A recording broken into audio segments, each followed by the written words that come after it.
ಶ್ರೀ ಗುರುಭ್ಯೋ ನಮಃ. ಹರಿ ಓಂ. ಸಂಸಾರಸಿಂಧೋರ್ಜನಿಮರಣಜರಾದ್ಯುರ್ಮಿಭಿರ್ಬಾಧಿತಾನಾಂ ದಾರಾಗಾರಾದಿಭಾರಾಃ ಕಿಮಿಹ ಸುಖಕರಾಃ ಪ್ರೇಮಪಾಶೈರ್ನಿಬದ್ಧಾಃ ಕೃಷ್ಣತ್ವತ್ಪಾದಪೋತಂ ಪ್ರದಿಶತದನಿಶಂ ಸತ್ಪತಾಕಂ ಸಕೇತುಂ ರಮ್ಯಂ ಕರ್ಮಂದಿಗಮ್ಯಂ ಭವಜಲಧಿ ಭವತ್ಖೇದವಿಚ್ಛೇದಹೇತುಂ ಅಭ್ರಮಂ ಭಂಗರಹಿತಂ ಅಜಡಂ ವಿಮಲಂ ಸದಾ ಆನಂದತೀರ್ಥಮತುಳಂ ಭಜೆ ತಾಪತ್ರಯಾಪಹಂ ಭವತಿ ಯದನುಭಾವಾತ್ ಏಡಮೂಕೋಪಿ ವಾಗ್ಮಿ ಜಡಮತಿರಪಿ ಜಂತುರ್ಜಾಯತೆ ಪ್ರಾಜ್ಞಮೌಳಿಃ ಸಕಲವಚನಚೇತೋ ದೇವತಾ ಭಾರತೀ ಸಾ ಮಮ ವಚಸಿ ನಿಧತ್ತಾಂ ಸನ್ನಿಧಿಂ ಮಾನಸೇ ಚ ಪೃಥ್ವೀಮಂಡಲಮಧ್ಯಸ್ಥಾಃ ಪೂರ್ಣಬೋಧಮತಾನುಗಾಃ ವೈಷ್ಣವಾಃ ವಿಷ್ಣುಹೃದಯಾಃ ತಾನ್ ನಮಸ್ಸೇ ಗುರೂನ್ ಮಮ.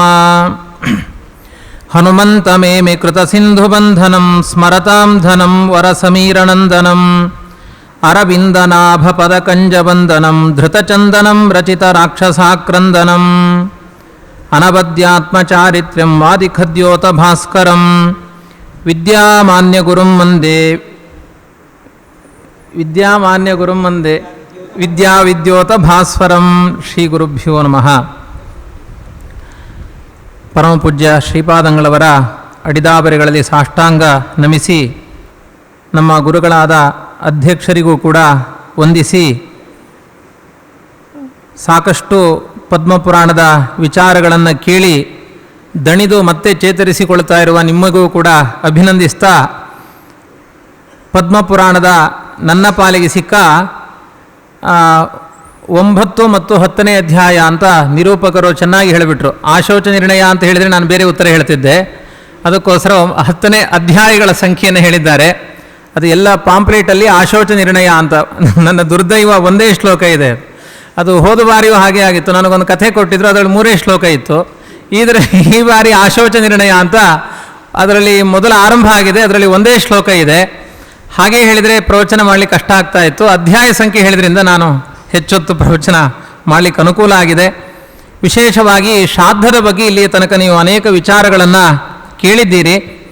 ಅದರಲ್ಲಿ ಆರಂಭದಲ್ಲೇ ಏಕೋದ್ದಿಷ್ಟಂ ತಥೋಭಕ್ಷೆ ಯದುಕ್ತಂ ಬ್ರಹ್ಮಣಾಪುರ ಮೃತೇ ಪುತ್ರೇರ್ ಯಥಾ ಕಾರ್ಯಂ ಆಶೌಚಂಚ ಪಿತುರ್ಯದಿ ಅಂತ ಏಕೋದ್ದಿಷ್ಟ ಶ್ರಾದ್ದ ಬ್ರಹ್ಮದೇವರು ಉಪದೇಶ ಮಾಡಿದ್ದಾರೆ. ಅದನ್ನು ನಿಮಗೆ ಹೇಳ್ತೇನೆ ಅಂತ ಪುಲಸ್ತ್ಯರು ಹೇಳುವ ಮಾತು. ಅದಾದ ಮೇಲೆ ಆಶೌಚ ಅದನ್ನು ಹೇಗೆ ಆಚರಣೆ ಮಾಡಬೇಕು ಅನ್ನೋದ್ರ ಬಗ್ಗೆಯೂ ಹೇಳ್ತೇನೆ ಅಂತ ಮೊದಲು ಏಕೋದ್ದಿಷ್ಟ ವಿಷಯವನ್ನು ಬ್ರಹ್ಮದೇವರ ಹಿಂದೆ ಹೇಳಿದ್ದಾರೆ. ಮುಂದೆಯೂ ಸ್ವಲ್ಪ ಹೇಳ್ತೇನೆ. ಮರಣ ಆದಾಗ ಆಶೋಚ ಹೇಗೆ ಮಕ್ಕಳಿಗೆ ಎನ್ನುವ ವಿಷಯವನ್ನು ತಿಳಿಸ್ತೇನೆ. ಬ್ರಾಹ್ಮಣ ಕುಲ, ಕ್ಷತ್ರಿಯ ಕುಲ, ಶೂದ್ರ ಕುಲ, ವೈಶ್ಯ ಕುಲ ಅಂತೆಲ್ಲ ಹೀಗೆ ಆಶೋಚದಲ್ಲಿ ವಿಭಾಗಗಳಿದ್ದಾವೆ. ಬ್ರಾಹ್ಮಣರಿಗೆ 10 ದಿನಗಳ ಕಾಲ ಸೂತಕದ ಆಚರಣೆ ಎನ್ನುವುದಿರುತ್ತೆ. ಕ್ಷತ್ರಿಯನಿಗೆ 12 ದಿನಗಳ ಕಾಲ ಮೈಲಿಗೆ, ವೈಶ್ಯನಿಗೆ 15 ದಿನಗಳ ಕಾಲ ಮೈಲಿಗೆ, ಶೂದ್ರನಿಗೆ 1 ತಿಂಗಳ ಕಾಲ ಮೈಲಿಗೆ, ರಾಜನಿಗೆ 3 ದಿನ ಮೈಲಿಗೆ ಅಂತ. ದೇಶವನ್ನಾಳುವ ಚಕ್ರವರ್ತಿಗಳಿಗೆ 3 ದಿನ ಮಾತ್ರ ಅಂತ ಕ್ಷತ್ರಿಯರಿಗೆ ಒಂದು ಬೇರೆ ಹೇಳಿದ್ದಾರೆ. ವಿಶೇಷವಾಗಿ ರಾಜ್ಯ ಪರಿಪಾಲನೆ ಮಾಡುವಂತಹ ಕ್ಷತ್ರಿಯರಿಗೆ 3 ದಿನ ಮೈಲಿಗೆ ಅಂತ. ಬಹುತೇಕ ಇಷ್ಟೇ ಆಶೋಚ. ಇನ್ನು ಮುಂದೆ ಅದರ ಬಗ್ಗೆ ವಿಚಾರ ಬರೋದಿಲ್ಲ. ಇಷ್ಟು ವಿಚಾರಗಳು ಅದರಲ್ಲಿ ಇದ್ದಾವೆ. ಅದಾದ ಮೇಲೆ ಯಾವಾಗ ಮೈಲಿಗೆ ಆರಂಭ ಅಂದರೆ ಅಸ್ಥಿ ಸಂಚಯನಕ್ಕಿಂತ ಪೂರ್ವದಲ್ಲಿ ಮೈಲಿಗೆ ಇರುತ್ತೆ. ಅಲ್ಲಿಯ ತನಕನೂ ಕೂಡ ಮೈಲಿಗೆಯನ್ನು ಆಚರಣೆ ಮಾಡಲೇಬೇಕು ಅನ್ನುವುದನ್ನು ತಿಳಿಸಿಕೊಟ್ಟಿದ್ದಾರೆ. ಅದಕ್ಕೆ ವಿಶೇಷವಾಗಿ 12 ದಿನಗಳ ಮೇಲೆ ಆ ಪ್ರೇತ ಭಾವ ಹೋಗುತ್ತಂತೆ. ಪ್ರೇತಪುರಕ್ಕೆ ಅವನು ಹೋದ ಮೇಲೆ ಕರೆದುಕೊಂಡು ಹೋಗ್ತಾರೆ. ಆಮೇಲೆ ಪ್ರೇತಪುರಕ್ಕೆ ಕರೆದುಕೊಂಡು ಹೋಗ್ತಾರೆ. ಅಲ್ಲಿಯ ತನಕ ಪ್ರೇತ ಭಾವ ಇರುತ್ತೆ. ಗತಿಸಿದ ಜೀವನಿಗೆ ಆ ಪ್ರೇತ ಭಾವ ಇರುತ್ತೆ. ತಾನು ಸತ್ತು ಹೋದ ಮನೆಯಲ್ಲಿರುವಂತಹ ಎಲ್ಲ ವ್ಯಕ್ತಿಗಳನ್ನು ಸಮೀಪಿಸಲಿಕ್ಕೆ ಅವನು ಪ್ರಯತ್ನ ಮಾಡ್ತಾನೇ ಇರ್ತಾನಂತೆ. ಅವ್ರು ಊಟ ಮಾಡಬೇಕಾದ್ರೆ ಏನು ಊಟ ಮಾಡ್ತಾರೆ ಅಂತ ನೋಡ್ತಾನಂತೆ. ಅವರು ಕುಡಿಬೇಕಾದ್ರೆ, ಮಲಗಬೇಕಾದ್ರೆ ಎಲ್ಲದರ ಬಗ್ಗೆಯೂ ಆ ಗತಿಸಿದ ಜೀವನಿಗೆ ಎಚ್ಚರ ಇರುತ್ತಂತೆ. ಹಾಗಾಗಿ ಅವನಿಗೆ ಹಸಿವೆ ಆಗುತ್ತೆ ಅಂತ ಮೇಲ್ಭಾಗದಲ್ಲಿ ಅವನಿಗೆ ಆಹಾರವನ್ನು ಇಡಬೇಕಂತೆ. ಅವನು ನೆಲದ ಮೇಲೆ ಕೂತ್ಕೊಳ್ಳಿಕ್ಕಾಗಲ್ಲ, ಅವನು ದೇಹ ಇರೋದಿಲ್ಲ ಅವನಿಗೆ. ಹಾಗಾಗಿ ಮೇಲೆ ಗಾಳಿ ರೂಪದಲ್ಲಿ ಸಂಚಾರ ಮಾಡ್ತಿರ್ತಾನೆ. ಮನೆಯ ಛಾವಣೆಯಲ್ಲಿ ಯಾರೂ ಮುಟ್ಟದೇ ಇರುವ ಜಾಗದಲ್ಲಿ ಒಂದು ಬಟ್ಟಲಿನಲ್ಲಿ ಹಾಲು ಹಾಕಿ 12 ದಿನಗಳ ಕಾಲ ಇಡಬೇಕಂತೆ. ಅದು ಬಂದು ಆ ಚೇತನ ಹಾಲನ್ನು ಸ್ವೀಕಾರ ಮಾಡಲಿ ಅಂತ ಈ ಭಾವದಿಂದ ಮೇಲ್ಗಡೆ ಹಾಲನ್ನು ಹಾಕಿ ಇಡಬೇಕಂತೆ. ಈ ರೀತಿಯಾಗಿ ಆ ದಾಯಾದಿಗಳು ಪ್ರತಿದಿನವೂ ಕೂಡ ಬ್ರಾಹ್ಮಣರ ಭೋಜನವನ್ನು ಮಾಡಿಸಬೇಕು. ವಿಶೇಷವಾಗಿ ಏಕೋದ್ದಿಷ್ಟ ಶ್ರಾದ್ದವನ್ನು ಮಾಡಬೇಕು ಅಂತ ಅದರ ಒಳಗಡೆ ಇರುವಂತಹ ವಿಧಾನ ಈ ಏಕೋದ್ದಿಷ್ಟ ಶ್ರಾದ್ದ. ಈ ಏಕೋದ್ದಿಷ್ಟ ಶ್ರಾದ್ದದಲ್ಲಿ ಆವಾಹನೆ ಎಲ್ಲ ಇದೆ, ವಿಶ್ವೇ ದೇವತೆಗಳಿಗೆ ಆವಾಹನೆ ಇಲ್ಲ. ಏಕೋದ್ದಿಷ್ಟ ಶ್ರಾದ್ದದಲ್ಲಿ ಒಂದೇ ಪಿಂಡವನ್ನು ದಾನ ಮಾಡುವುದು, ಒಂದೇ ದರ್ಭೆಯಿಂದ ಪವಿತ್ರವನ್ನು ಕಟ್ಟುವುದು. ಆದ್ದರಿಂದ ಇದನ್ನು ಏಕೋದ್ದಿಷ್ಟ ಅಂತ ಅದನ್ನು ಕರಿತಾ ಇದ್ದಾರೆ. ಅದರಲ್ಲಿ ಕೆಲವೊಂದೆಲ್ಲ ಹಿಂದಿನ ಉಪನ್ಯಾಸಕರು ಹೇಳಿದ ಹಾಗೆ ಶ್ರಾದ್ದದಲ್ಲಿ ಮಾತುಗಳೇ ತುಂಬ ಪ್ರಧಾನ. ಮಾತುಗಳು ಬರಬಾರದು, ಹೇಳುವ ಮಾತುಗಳನ್ನು ಸರಿಯಾಗಿ ಹೇಳಬೇಕು. ಶ್ರಾದ್ದವನ್ನು ಮಾಡಬೇಕಾದ್ರೆ ಒಂದೇ ಪಿಂಡವನ್ನು ಇಡಬೇಕು. ಆ ಎಳ್ಳು ನೀರನ್ನು ಕೊಡಬೇಕಾದ್ರೆ ಉಪತಿಷ್ಠತಾಂ ಅನ್ನುವ ಮಂತ್ರವನ್ನು ಹೇಳಬೇಕು. ಆ ಬ್ರಾಹ್ಮಣರ ಕೈಯಲ್ಲಿ ನೀರನ್ನು ಬಿಡಬೇಕಾದ್ರೆ ಸ್ವದಿತಂ ಅನ್ನುವ ವಾಕ್ಯ ಪ್ರಯೋಗವನ್ನು ಮಾಡಬೇಕು. ಆ ನೀರನ್ನು ಬಿಡಬೇಕಾದ್ರೆ ಅಭಿರಮ್ಯತಾಂ ಅಂತ ಮತ್ತೆ ಒಂದು ಶಬ್ದವನ್ನು ಪ್ರಯೋಗ ಮಾಡಬೇಕು. ಈ ರೀತಿಯಾಗಿ ಪ್ರತಿ ತಿಂಗಳು ಕೂಡ ಶ್ರಾದ್ದಗಳನ್ನು ಮಾಡ್ತಾ ಹೋಗಬೇಕು ಅಂತ ಹೇಳ್ತಾ ಒಂದು ವಿಷಯವನ್ನು ಪದ್ಮಪುರಾಣದಲ್ಲಿ ಹೇಳ್ತಾರೆ. ಈ ವಿಷಯವನ್ನು ನಾನು ಮೋಹನಾಚಾರ್ಯರ ಬಳಿ ಹೇಳಿದಾಗ, ಹೌದು ಬೇರೆ ಕಡೆಯೂ ಇದೆ, ಆ ವಿಷಯವನ್ನು ಪ್ರಸ್ತಾಪ ಮಾಡಿ ಅಂತ ಹೇಳಿದರು.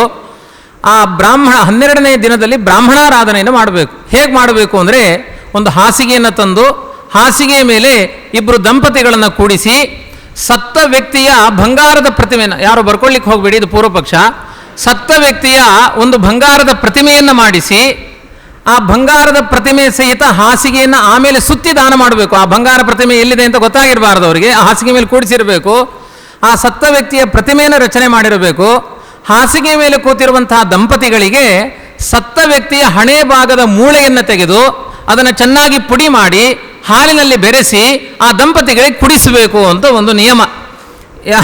ಯಾರು ಮತ್ತೆ ಗಾಬರಿ ಆಗಬೇಡಿ, ಇದು ಬೇರೆ ಕಡೆ ಇದೆ ಅಂತ ಮೋಹನಾಚಾರ್ಯರು ಕೂಡ ಹೇಳಿದರು. ಇದನ್ನೆಲ್ಲ ಅನುವಾದ ಮಾಡಿದ್ದಾರಷ್ಟೇ.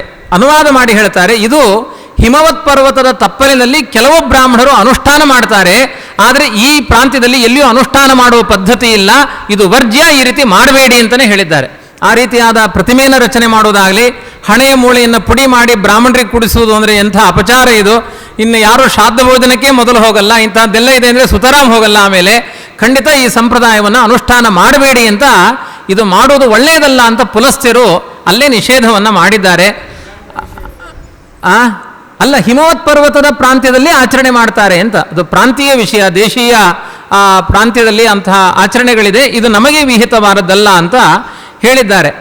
ಅದಾದ ಮೇಲೆ ವಿಶೇಷವಾಗಿ ಮೃತನ ಹೆಸರಿನಲ್ಲಿ, ಗತಿಸಿದವನ ಹೆಸರಿನಲ್ಲಿ ಏನು ಮಾಡ್ಬೋದು ಅಂದರೆ ಕಪಿಲ ಗೋದಾನವನ್ನು ಮಾಡಬೇಕಂತೆ. ಕಪಿಲ ಗೋದಾನಕ್ಕೆ ತುಂಬ ಮಹತ್ವವನ್ನು ಹೇಳಿದ್ದಾರೆ. ಯಾಕೆಂದರೆ ಎಲ್ಲ ಗೋವುಗಳು ರುದ್ರದೇವರ ಶಾಪಕ್ಕೆ ತುತ್ತಾಗಿದ್ದಾವಂತೆ. ಆದ್ದರಿಂದ ಅವುಗಳ ಬಣ್ಣ ಬದಲಾಗಿದೆ. ನಿಜವಾಗಿ ಹಸುವಿನ ಬಣ್ಣ ಯಾವುದು ಅಂದರೆ ಕಪಿಲವರ್ಣ. ಅದು ಮಹಾಭಾರತದಲ್ಲಿ ಬರುವ ವಿಸ್ತಾರವಾದ ಕಥೆ ಇದು. ಆ ಹಸುವಿನ ಬಣ್ಣ ಬದಲಾಗಲಿಲ್ಲ. ಯಾಕೆ ಅಂದರೆ ಅದು ಆ ಕಪಿಲ ಗೋವು ರುದ್ರದೇವರ ಕ್ರೋಧದ ದೃಷ್ಟಿಗೆ ತುತ್ತಾಗಲಿಲ್ಲ. ಹಾಗಾಗಿ ಹಸುಗಳಲ್ಲಿಯೂ ಕೂಡ ಈ ಕೆಲವು ಕಡೆಯೆಲ್ಲ ಬಿಳಿಯರು ಕರಿಯರು ಅನ್ನೋ ವಿಭಾಗ ಇದ್ದ ಹಾಗೆ ಹಸುಗಳಲ್ಲಿಯೂ ಈ ವಿಭಾಗ ಇದೆ. ಕಪಿಲ ಗೋವಿನಷ್ಟು ಇತರ ಗೋವುಗಳು ಶ್ರೇಷ್ಠ ಅಲ್ಲ ಅಂತಲೇ ಮಹಾಭಾರತದಲ್ಲಿ ಅನೇಕ ಉಪಾಖ್ಯಾನಗಳಿಂದ ಕಪಿಲ ಗೋವಿನ ಮಹತ್ವವನ್ನು ಸೂಚನೆ ಮಾಡಿದ್ದಾರೆ. ಹಾಗಾಗಿ ಯಾವುದೇ ರುದ್ರದೇವರ ಅಪದೃಷ್ಟಿಗೂ ಕುದೃಷ್ಟಿಗೂ ತುತ್ತಾಗದೇ ಇರುವಂಥ ಹಸು ಅಂದರೆ ಕಪಿಲ ಗೋವು. ಅಂಥ ಕಪಿಲ ಗೋವನ್ನು ದಾನ ಮಾಡಿದರೆ ವಿಶೇಷವಾದ ಫಲ ಲಾಭ ಆಗುತ್ತೆ. ಅಥವಾ ಋಷೋತ್ಸರ್ಗವನ್ನು ಮಾಡಬೇಕು ಅಂತ ಹೇಳಿದ್ದಾರೆ. ಒಂದು ಗೂಳಿಯನ್ನು ಬಿಟ್ಬಿಡಬೇಕು. ಸ್ವಚ್ಛಂದವಾಗಿ ವಿಹಾರ ಮಾಡಿಕೊಂಡು ಇರುವಂಥ ವ್ಯವಸ್ಥೆಯಲ್ಲಿ ಋಷೋತ್ಸರ್ಗ. ದಕ್ಷಿಣ ಕನ್ನಡ ಜಿಲ್ಲೆಯಲ್ಲಿ ಋಷೋತ್ಸರ್ಗ ಮಾಡಬಾರದು, ಮುಸ್ಲಿಮರು ಹಿಡ್ಕೊಂಡು ಹೋಗ್ಬಿಡ್ತಾರೆ. ಬಾಕಿ ಪ್ರಾಂತ್ಯದಲ್ಲೆಲ್ಲ ಋಷೋತ್ಸರ್ಗಕ್ಕೆ ಹೆಚ್ಚಿನ ಮಹತ್ವವನ್ನು, ಗೂಳಿಗಳಿಂದ ಸಂತಾನ ಕ್ರಿಯೆಗೋಸ್ಕರ ಆ ಋಷೋತ್ಸರ್ಗಕ್ಕೆ ತುಂಬ ಮಹತ್ವವನ್ನು ನೀಡಿದ್ದಾರೆ. ಅದಾದ ಮೇಲೆ ಯೋಗ್ಯರಾದ ಬ್ರಾಹ್ಮಣರಿಗೆ ಉದಕುಂಭ ದಾನ, ಅದನ್ನು ನೀರನ್ನು ತುಂಬಿ ಒಂದು ಕಲಶದಾನವನ್ನು ಮಾಡಬಹುದು. ಈ ರೀತಿಯೆಲ್ಲ ಒಂದು ದಾನಗಳನ್ನು ಮಾಡುವಂತಹ ವ್ಯವಸ್ಥೆಗಳಿದ್ದಾವೆ. ಅದಾದ ಮೇಲೆ ಗಂಧ, ನೀರು, 4 ಬ್ರಾಹ್ಮಣರನ್ನು ಸಪಿಂಡೀಕರಣದಲ್ಲಿ, ಏಕೋದ್ದಿಷ್ಟದಲ್ಲಿ ವಿಶ್ವದೇವತೆಗಳಿಗೆ ಆವಾಹನೆ ಇಲ್ಲ, ಸಪಿಂಡೀಕರಣ ಶ್ರಾದ್ದದಲ್ಲಿ ಆಗಬೇಕಾದ್ರೆ ವಿಶ್ವದೇವತೆಗಳನ್ನು ಆವಾಹನೆ ಮಾಡಿ ಅಲ್ಲಿ ವಿಶೇಷವಾಗಿ 4 ಜನ ಬ್ರಾಹ್ಮಣರನ್ನು ಇಟ್ಟು 4 ಅರ್ಘ್ಯಪಾತ್ರೆಗಳನ್ನು ಇಟ್ಟು ಅದರಲ್ಲಿ ಕ್ರಮವಾಗಿ ಗಂಧ, ನೀರು, ಎಳ್ಳು ನೀರುಗಳನ್ನೆಲ್ಲ ಹಾಕಿ ಅರ್ಘ್ಯ ಕೊಡಬೇಕಾದ್ರೆ ಆ ಪಿತೃಪಾತ್ರೆಯಲ್ಲಿ ಪ್ರೇತ ಪಾತ್ರೆಯ ನೀರನ್ನು ತೆಗೆದು ಮೇಲನ್ನು ಮಾಡಬೇಕು ಅಂತ ಹೇಳಿದ್ದಾರೆ. ಆ ಪಿಂಡ ಇಡಬೇಕಾದರೂ ಕೂಡ ಏ ಸಮಾನ ಅಂತ ಒಂದು ವೇದದ ಮಂತ್ರ, ಆ ಮಂತ್ರವನ್ನು ಹೇಳಿಕೊಂಡು ಆ ಪಿಂಡವನ್ನು ದಾನ ಮಾಡಬೇಕು ಅಂತ. ಅದರಲ್ಲಿಯೂ ಕೂಡ ವಿಶೇಷವಾಗಿ ಅಗ್ನಿಶ್ವಾತ್ತಾದಿ ದೇವತೆಗಳಿಗೆ ಮಹತ್ವವನ್ನು ಹೇಳಿದ್ದಾರೆ. ಆ ಶ್ರಾದ್ದದಲ್ಲಿ ಅಗ್ನಿಶ್ವಾತ್ತ ಪಿತೃಗಳಿಗೆ ತುಂಬ ಮಹತ್ವ. ಅದನ್ನು ಪಂಚಮಸ್ಕಂದದಲ್ಲಿಯೂ ವಿಶೇಷವಾಗಿ ಭಾಗವತರಲ್ಲಿ ಹೇಳಿದ್ದಾರೆ, ವಿಜಯಧ್ವಜರು ಆ ಸಮಯದಲ್ಲಿ ವ್ಯಾಖ್ಯಾನ ಮಾಡಿದ್ದಾರೆ. ಅಗ್ನಿಶ್ವಾತ ಪಿತೃದೇವತೆಗಳಿಗೆ ವಿಶ್ವದೇವತೆಗಳಿಗೆ ಸಂತಾನ ಇಲ್ಲ ಅಂತ ಹೇಳಿದ್ದಾರೆ. ಅಗ್ನಿಶ್ವಾತ ಪಿತೃದೇವತೆಗಳಿಗೆ ಗತಿಸಿದ ಜೀವನ ಮೇಲೆ ಎಲ್ಲಿಲ್ಲದ ಪ್ರೀತಿ ಇದೆಯಂತೆ. ಹಾಗಾಗಿ ಈ ಅಗ್ನಿಶ್ವಾತ ಪಿತೃದೇವತೆಗಳ ಆರಾಧನೆ ಯಾಕೆ ಅಂದರೆ, ನರಕಕ್ಕೆ ಹೋಗುವ ಜೀವರಾಶಿಗಳಿಗೆ ಯಮಕಿಂಕರರು ಎಳ್ಕೊಂಡು ಹೋಗಬೇಕಾದ್ರೆ ಅಗ್ನಿಶ್ವಾತ ಪಿತೃಗಳು ಗತಿಸಿದ ಜೀವರ ಹೆಸರಿನಲ್ಲಿ ಜಪ ಮಾಡ್ತಾ ಆ ಯಮದೇವರನ್ನ ಪ್ರಾರ್ಥನೆ ಮಾಡ್ತಾರಂತೆ. ನಮ್ಮ ಕುಲದ ಒಂದು ಜೀವ ತಪ್ಪು ಮಾಡಿ ಸತ್ತಿ ನರಕಲೋಕಕ್ಕೆ ಬಂದಿದೆ, ಅವರಿಗೆ ಶಿಕ್ಷೆ ಕಡಿಮೆ ಆಗಬೇಕು ಅಂತ ನಮ್ಮ ಹೆಸರಿನಲ್ಲಿ ಜಪ ಮಾಡೋರು ಯಾರು ಅಂದರೆ ಅಗ್ನಿಶ್ವಾತ ದೇವತೆಗಳು. ಅದಕ್ಕೋಸ್ಕರ ಅವರಿಗೆ ವಿಶೇಷವಾಗಿ ಶ್ರಾದ್ದದಲ್ಲಿ ಆ ವಿಧಿವಿಧಾನಗಳನ್ನು ಮಾಡುವ ಪದ್ಧತಿ ಇದೆ ಅಂತ ಪಂಚಮಸ್ಕಂದರಲ್ಲಿ ಇದನ್ನು ಅಗ್ನಿಶ್ವಾತ ದೇವತೆಗಳ ಮಹಿಮೆಯನ್ನು ವರ್ಣನೆ ಮಾಡಿದ್ದಾರೆ. ಅಂಥ ದೇವತೆಗಳಿಗೂ ವಿಶೇಷವಾದ ಪಿಂಡದಾನ, ತಿಲೋದಕ ಇವುಗಳನ್ನೆಲ್ಲ ಉದ್ದೇಶವಾಗಿ ಇಟ್ಟುಕೊಂಡು ಮಾಡಬೇಕು. ಸಂಕ್ರಮಣ, ಗ್ರಹಣಕಾಲ, ಪರ್ವಕಾಲಗಳಲ್ಲಿ ತ್ರಿಪಿಂಡ ಶ್ರಾದ್ದವನ್ನು ಮಾಡಬೇಕು. ತುಂಬ ವಿಶೇಷವಾದ ಮಹಿಮೆ ಇದೆ. ಮರಣ ಹೊಂದಿದ ದಿನದಲ್ಲಿ ಏಕೋದ್ದಿಷ್ಟ ಶ್ರಾದ್ದವನ್ನು, ಮರಣ ಹೊಂದಿದ ದಿನ ಏಕೋದ್ದಿಷ್ಟ ಶ್ರಾದ್ದವನ್ನು ಮಾಡಬೇಕು ಅಂತ ಇಷ್ಟೆಲ್ಲ ಮಹಿಮೆಗಳನ್ನು ಹೇಳ್ತಾ ಈ ಹವ್ಯ ಕವ್ಯಗಳ ಬಗ್ಗೆಯೂ ನಿರೂಪಣೆ ಮಾಡಿದ್ದಾರೆ. ಹವ್ಯ ಕವ್ಯಗಳ ಬಗ್ಗೆ ಪ್ರಶ್ನೆ ಮಾಡ್ತಾರೆ ಭೀಷ್ಮಾಚಾರ್ಯರು ಪುಲಸ್ತ್ಯರ ಬಳಿ. ಹವ್ಯ ಅಂದ್ರೇನು, ಕವ್ಯ ಅಂದ್ರೇನು? ದೇವತೆಗಳಿಗೆ ನೀಡುವ ಹವಿಷನ್ನು ಹವ್ಯ ಅಂತ ಕರೀತಾರೆ, ಪಿತೃಗಳಿಗೆ ನೀಡುವಂತಹ ಪದಾರ್ಥವನ್ನು ಕವ್ಯ ಅಂತ ಕರೀತಾರೆ ಅಂತ ಅದಕ್ಕೆ ಈ ವಿವರಣೆ ಎಲ್ಲರ ಪಾಲಿಗೆ ಗೊತ್ತಿದೆ. ಇನ್ನು ಇದಾದ ಮೇಲೆ ಬರುವಂತಹ ಪ್ರಶ್ನೆ, ಮಾಂಸದಾನ ಅನ್ನುವುದು ಯೋಗ್ಯ ಹೌದೋ ಅಲ್ಲೋ? ತುಂಬ ದೊಡ್ಡ ಚರ್ಚೆ ಇವತ್ತು ನಡೀತಾ ಇದೆ. ಮೊನ್ನೆ ತಾನೇ ಪತ್ರಿಕೆಯಲ್ಲಿ ಪೇಜಾವರ ಸ್ವಾಮಿಗಳು ಅಜ ಅಂದರೆ ಧಾನ್ಯ ವಿಶೇಷ ಅಂತ ಅರ್ಥ, ಆಡು ಅಂತ ಅರ್ಥ ಅಲ್ಲ ಅಂತ ಪತ್ರಿಕೆ ಹೇಳಿಕೆಯನ್ನೆಲ್ಲ ಕೊಟ್ಟಿದ್ರು. ಆಡನ್ನು ಹೋಮ ಮಾಡಿದ್ರು ಅಂತ ಮೊನ್ನೆ ಪತ್ರಿಕೆಯೆಲ್ಲ ಬಂದು ದೊಡ್ಡ ಗಲಾಟೆಯೂ ಕೂಡ ಈಗಾಗಲೇ ಆಗಿ ನಿಂತಿದೆ. ಬಹುತೇಕ ಇವತ್ತಿನ ನನ್ನ ಪ್ರವಚನದ ಮುಂದಿನ ಕಥಾಭಾಗವೇ ಗೋಮಾಂಸದಿಂದ ಶ್ರಾದ್ದ ಮಾಡಿದ್ರು ಅಂತ ಮುಂದಿನ ಕಥೆ. ಈ ಮಾಂಸದಿಂದ ಶ್ರಾದ್ದ ಮಾಡಬೇಕಾ ಬೇಡವಾ ಅನ್ನೋದ್ರ ಬಗ್ಗೆ ಒಂದು ನಿರ್ಣಯವನ್ನು ಇದೇ ಭೀಷ್ಮಾಚಾರ್ಯರ ಬಳಿ ಧರ್ಮರಾಜ ಪ್ರಶ್ನೆ ಮಾಡ್ತಾನೆ. ಈ ಮಾಂಸಗಳಿಂದ ಶ್ರಾದ್ದ ಮಾಡಬೇಕಾದ ವಿಧಿ ಸರಿಯೋ ತಪ್ಪೋ? ಅದಕ್ಕೆ ಭೀಷ್ಮಾಚಾರ್ಯ ಉತ್ತರ ಕೊಡ್ತಾರೆ. ಅಜ ಶಬ್ದಕ್ಕೆ ಕೆಲವರು ಆಡು ಅಂತ ತಿಳ್ಕೊಂಡು ಆಡಿನ ಹೋಮವನ್ನು ಮಾಡುವಂತಹ ಮೂರ್ಖರಿದ್ದಾರೆ. ಆದರೆ ಅಜ ಶಬ್ದಕ್ಕೆ ಆಡು ಅಂತ ಅರ್ಥ ಅಲ್ಲ, ಧಾನ್ಯ ಅಂತ ಅರ್ಥ. ಭೀಷ್ಮಾಚಾರ್ಯರು ಶಾಂತಿ ಪರ್ವದಲ್ಲಿ ಇಂಥ ಮಾತುಗಳನ್ನು ಆಡಿದ್ದಾರೆ. ಆದರೆ ಕೆಲವು ದೇವತೆಗಳಿಗೆ ಅಜ ಶಬ್ದಕ್ಕೆ ಆಡು ಅಂತಲೂ ವ್ಯಾಖ್ಯಾನ ಮಾಡಿದ್ದಾರೆ. ಇದರ ಗೊಂದಲವನ್ನು ನಾವು ಮಾಡಿಕೊಳ್ಳಬಾರದು. ಮನುಷ್ಯ ಲೋಕಕ್ಕೆ ಈಗಾಗಲೇ ಆಚಾರ್ಯ ಹೇಳಿದಂತೆ ಮನುಷ್ಯ ಲೋಕಕ್ಕೆ ಸಂಬಂಧಪಟ್ಟವರು ಅಂದರೆ ಈ ಕ್ರಿಯೆಗಳು ನಡೆಯೋದು ಇಲ್ಲಿ ಮಾತ್ರ ಅಲ್ಲ, ಆಡು ಹಸುಗಳು ಇರುವುದು ಈ ಲೋಕದಲ್ಲಿ ಮಾತ್ರ ಅಲ್ಲ, ಅದನ್ನು ತಿಳ್ಕೊಳ್ಬೇಕು. ಯುಗಾಚಾರ ಬೇರೆ, ದೇಶಾಚಾರ ಬೇರೆ, ಲೋಕಾಚಾರ ಬೇರೆ. ಬೇರೆ ಲೋಕಗಳಲ್ಲಿಯೂ ಕೂಡ ಹಸುಗಳಿದ್ದಾವೆ, ಆಡುಗಳು ಇದ್ದಾವೆ, ಕುರಿಗಳಿದ್ದಾವೆ. ಇಲ್ಲ ಅಂತ ನೀವು ಹೇಗೆ ನಿಷೇಧವನ್ನು ಮಾಡ್ತೀರಿ? ದೇವಲೋಕಗಳಲ್ಲಿ ಇಂತಹ ವ್ಯಾಪಾರಗಳಿದೆ. ದೇವಲೋಕದಲ್ಲಿ ಭೀಷ್ಮಾಚಾರ್ಯ ಆಡುವ ವಚನಗಳು, ದೇವಲೋಕದಲ್ಲಿ ಅಜ ಅಂದರೆ ಆಡು ಅಂತಲೇ ಅರ್ಥ, ಭೂಲೋಕದಲ್ಲಿ ಅಜ ಅನ್ನುವ ಶಬ್ದಕ್ಕೆ ಧಾನ್ಯ ಅಂತ ಅರ್ಥ. ಅದಕ್ಕೊಂದು ಕಥೆಯನ್ನು ಹೇಳ್ತಾರೆ. ಉಪರಿಚರ ವಸು, ಇದು ಪದ್ಮಪುರಾಣದಲ್ಲ, ನಾನು ಪದ್ಮಪುರಾಣದ ಕಥೆಯನ್ನು ಮುಂದೆ ಹೇಳ್ತೇನೆ, ಇದು ಪ್ರಸ್ತುತ ಆಗಿದೆ ಅಂದರೆ ಹೇಳ್ತಾ ಇದ್ದೇನೆ. ಉಪರಿಚರ ವಸು ಅಂತ ರಾಜ, ಅವನು ಯೋಚನೆ ಮಾಡ್ತಾನೆ, ಆ ದೇವಲೋಕದಲ್ಲಿ ಅಜ ಅನ್ನೋದಕ್ಕೆ ಆಡು ಅಂತ ಅರ್ಥ ಇದ್ದ ಮೇಲೆ ಯಾರೋ ನಮಗೋಸ್ಕರ ಎಲ್ಲಿ ಆದರೂ ಅಜ ಶಬ್ದಕ್ಕೆ ಧಾನ್ಯ ಅಂತ ಅರ್ಥ ಇರಲಿಕ್ಕೆ ಸಾಧ್ಯನಾ? ಗಜ ಶಬ್ದಕ್ಕೆ ಕುಂಬಳಕಾಯಿ ಅಂತ ಅರ್ಥ ಇರಲಿಕ್ಕೆ ಸಾಧ್ಯನಾ? ಮೊಂಡುವಾದವನ್ನು ಮಾಡ್ತಾನೆ ಉಪರಿಚರ ವಸು ರಾಜ. ಋಷಿ ಮುನಿಗಳನ್ನು ಕರೆದು ನಾನು ಆಡಿನಲ್ಲೇ ಹೋಮವನ್ನು ಮಾಡ್ತೇನೆ, ಆಡಿನಲ್ಲೇ ಪಿತೃಶ್ರಾದ್ದವನ್ನು ಮಾಡ್ತೇನೆ ಅಂತ ಪ್ರಾಣಿ ಹಿಂಸೆಯನ್ನು ಮಾಡ್ತಾನೆ. ಅದರ ಪಾಪದಿಂದಾಗಿ, ಋಷಿಗಳ ಶಾಪದಿಂದಾಗಿ ಉಪರಿಚರ ವಸು ರಾಜ ದೊಡ್ಡ ಜ್ಞಾನಿ ಆದರೂ ಕೂಡ ಭೂಮಿಯಲ್ಲಿ ಪತನವನ್ನು ಹೊಂದುತ್ತಾನೆ. ಇಷ್ಟು ಮಾತ್ರ ಅಲ್ಲ, ಭೀಷ್ಮಾಚಾರ್ಯ ಹೇಳ್ತಾರೆ, ಅವನು ಪತನ ಹೊಂದಿದ ಉಪರಿಚರ ವಸು ರಾಜನಿಗೆ ಇವತ್ತಿಗೂ ಸದ್ಗತಿಯಾಗಿಲ್ಲ ಅಂತ ಹೇಳಿದ್ದಾರೆ. ಯಾಕೆಂದರೆ ಮಾಂಸದಲ್ಲಿ ಮಾಡಿದ ಅಸತ್ಕರ್ಮದಿಂದಾಗಿ ಅವನಿಗೆ ಸದ್ಗತಿಯಾಗಿಲ್ಲ. ಭೂಮಿಯಲ್ಲಿ ಯಾವುದಾದ್ರೂ ಕೆಲವೊಂದು ಬಿಲಗಳಿರುತ್ತೆ, ಕಂದಕಗಳು, ತಾನಾಗಿ ಆಗಿರುವಂತಹ ಬಿಲಗಳು. ಆ ಬಿಲಗಳಲ್ಲಿ ಉಪರಿಚರ ವಸು ರಾಜ ವಾಸ ಮಾಡಿಕೊಂಡಿದ್ದಾನಂತೆ. ಅವನು ಮಾಡಿದ ಪಾಪಕ್ಕೆ ಋಷಿಮುನಿಗಳಿಗೆಲ್ಲ ಪಾಪ ಅಂತ ತೋರಿ ಕೊನೆಗೆ ಅವರು ವಸೋರ್ಧಾರ ಅನ್ನುವ ಮಂತ್ರದಿಂದ ಏನು ಆಜ್ಯ ಆಹುತಿಗಳನ್ನು ನೀಡ್ತಾರೆ ಯಜ್ಞದಲ್ಲಿ, ಅದರಿಂದ ಉಪರಿಚರ ಬಿಲದಲ್ಲಿ ವಾಸ ಮಾಡುವ ಉಪರಿಚರ ವಸು ರಾಜ ಬದುಕುವಂತೆ ಆಗಲಿ ಅಂತ ಅವನಿಗೆ ವಿಶಾಪವನ್ನು ನೀಡಿದ್ದಾರೆ, ಅವನಿಗೊಂದು ವರವನ್ನು ನೀಡಿದ್ದಾರೆ ಎನ್ನುವ ಇಷ್ಟೆಲ್ಲ ವಿಸ್ತಾರವಾದ ಕಥೆ ಶಾಂತಿ ಪರ್ವದಲ್ಲಿ ಭೀಷ್ಮಾಚಾರ್ಯರೇ ಹೇಳಿದ್ದಾರೆ. ಹಾಗಾಗಿ ಪ್ರಕೃತ ಭೀಷ್ಮಾಚಾರ್ಯರಲ್ಲಿ ಚರ್ಚೆ ಮಾಡ್ತಾ ಇದ್ದಾರೆ. ವಾಸ್ತವಿಕವಾಗಿ ಮುಂದೆ ಬರುವಂತಹ ಕಥೆಗಳನ್ನು ನೋಡಿದಾಗ ಗೋವನ್ನು ಕೊಂದು ಶ್ರಾದ್ದ ಮಾಡಿ ಅಂತ ಇದೆ. ಇದೇನಿಂಥ ಮಾತುಗಳು? ಇದನ್ನೆಲ್ಲ ನೋಡಿದಾಗ ಒಂದು ಹಂತದಲ್ಲಿ ಕ್ಷತ್ರಿಯರು ಇದನ್ನು ಮಾಡ್ತಾ ಇದ್ರು. ಸಂಗ್ರಹ ರಾಮಾಯಣದಲ್ಲಿ 9ನೇ ಅಧ್ಯಾಯದಲ್ಲಿ 45ನೇ ಪದ್ಯದಿಂದ 4 ಪದ್ಯಗಳಲ್ಲಿ ರಾಮಚಂದ್ರ ದೇವರು ಜಿಂಕೆಗಳನ್ನು ಹೊಡೆದು ಕೊಂದು ಅವುಗಳನ್ನು ಹೋಮ ಮಾಡಿ ಪಿತೃಶ್ರಾದ್ದ ಮಾಡಿ ಪಿತೃಶೇಷವನ್ನು ತಿಂದ ಅಂತ ಸಂಗ್ರಹ ರಾಮಾಯಣದಲ್ಲಿದೆ.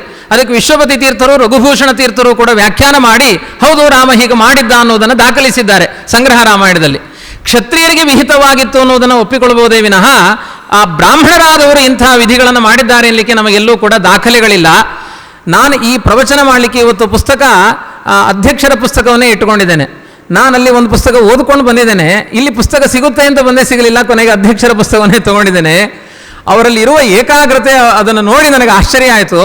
ಎಷ್ಟು ಭಾಗ ಇಲ್ಲಿ ವಿದ್ವಾಂಸರ ಪ್ರವಚನ ಇದೆಯೋ ಅಷ್ಟು ಭಾಗಕ್ಕೆ ಇದರಲ್ಲಿ ವ್ಯಾಖ್ಯಾನ ಮಾಡಿಟ್ಟಿದ್ದಾರೆ, ಏನೇನದಕ್ಕೆ ಉತ್ತರ ಕೊಡಬೇಕು ಅಂತ ಅವರು ಬರೆದಿಟ್ಟುಕೊಂಡಿದ್ದಾರೋ. ಹಾಗಾಗಿ ಆ ಭಾಗವನ್ನು ಅವರೇ ಪ್ರವಚನ ಮಾಡಲಿ ಅಂತ ಬಿಟ್ಟು ನಾನು ಮುಂದಿನ ಕಥಾಭಾಗವನ್ನು ಹೇಳಲಿಕ್ಕೆ ಅಪೇಕ್ಷೆ ಪಡ್ತಾ ಇದ್ದೇನೆ. ಇಲ್ಲಿ ಶ್ರಾದ್ದದ ಮಹಿಮೆ ಏನು ಅಂತ ಕೇಳಿದಾಗ ಅದಕ್ಕೆ ಹೇಳಿದ್ದಾರೆ ಪುಲಸ್ತ್ಯರು, ವಸು, ರುದ್ರ, ಆದಿತ್ಯ ಅಂತ 3 ಹೆಸರುಗಳಿದ್ದಾವೆ. ಅಲ್ಲಿ ವಸು ಅಂದರೆ ಪಿತೃಗಳನ್ನೇ ವಸು ಅಂತ ಕರೆಯೋದು, ಆಮೇಲೆ ಪಿತಾಮಹರನ್ನ ರುದ್ರ ಅಂತ ಕರೆಯೋದು, ಪ್ರಪಿತಾಮಹರನ್ನ ಆದಿತ್ಯ ಸ್ವರೂಪರು ಅಂತ ಹೀಗೆ ಕರೆದು ಮಾಡುವಂತಹ ಪದ್ಧತಿ ಇದೆ.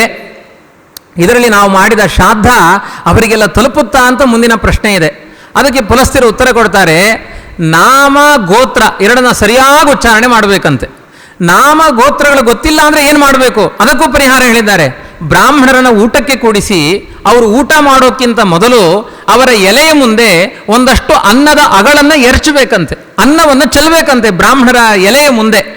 ಅಕಸ್ಮಾತ್ ಯಾರ ನಾಮ ಗೊತ್ತಿಲ್ಲ, ಗೋತ್ರ ಗೊತ್ತಿಲ್ಲ, ಅವರಿಗೆ ಅದು ಆಹಾರವಾಗುತ್ತೆ ಅಂತ ಹೇಳಿದ್ದಾರೆ. ಬ್ರಾಹ್ಮಣರ ಎಲೆಯ ಮುಂದೆ ಚೆಲ್ಲುವ ಪದಾರ್ಥಗಳು ಅವರಿಗೆ ಆಹಾರವಾಗುತ್ತೆ ಅಂತ ಹೇಳಿದ್ದಾರೆ.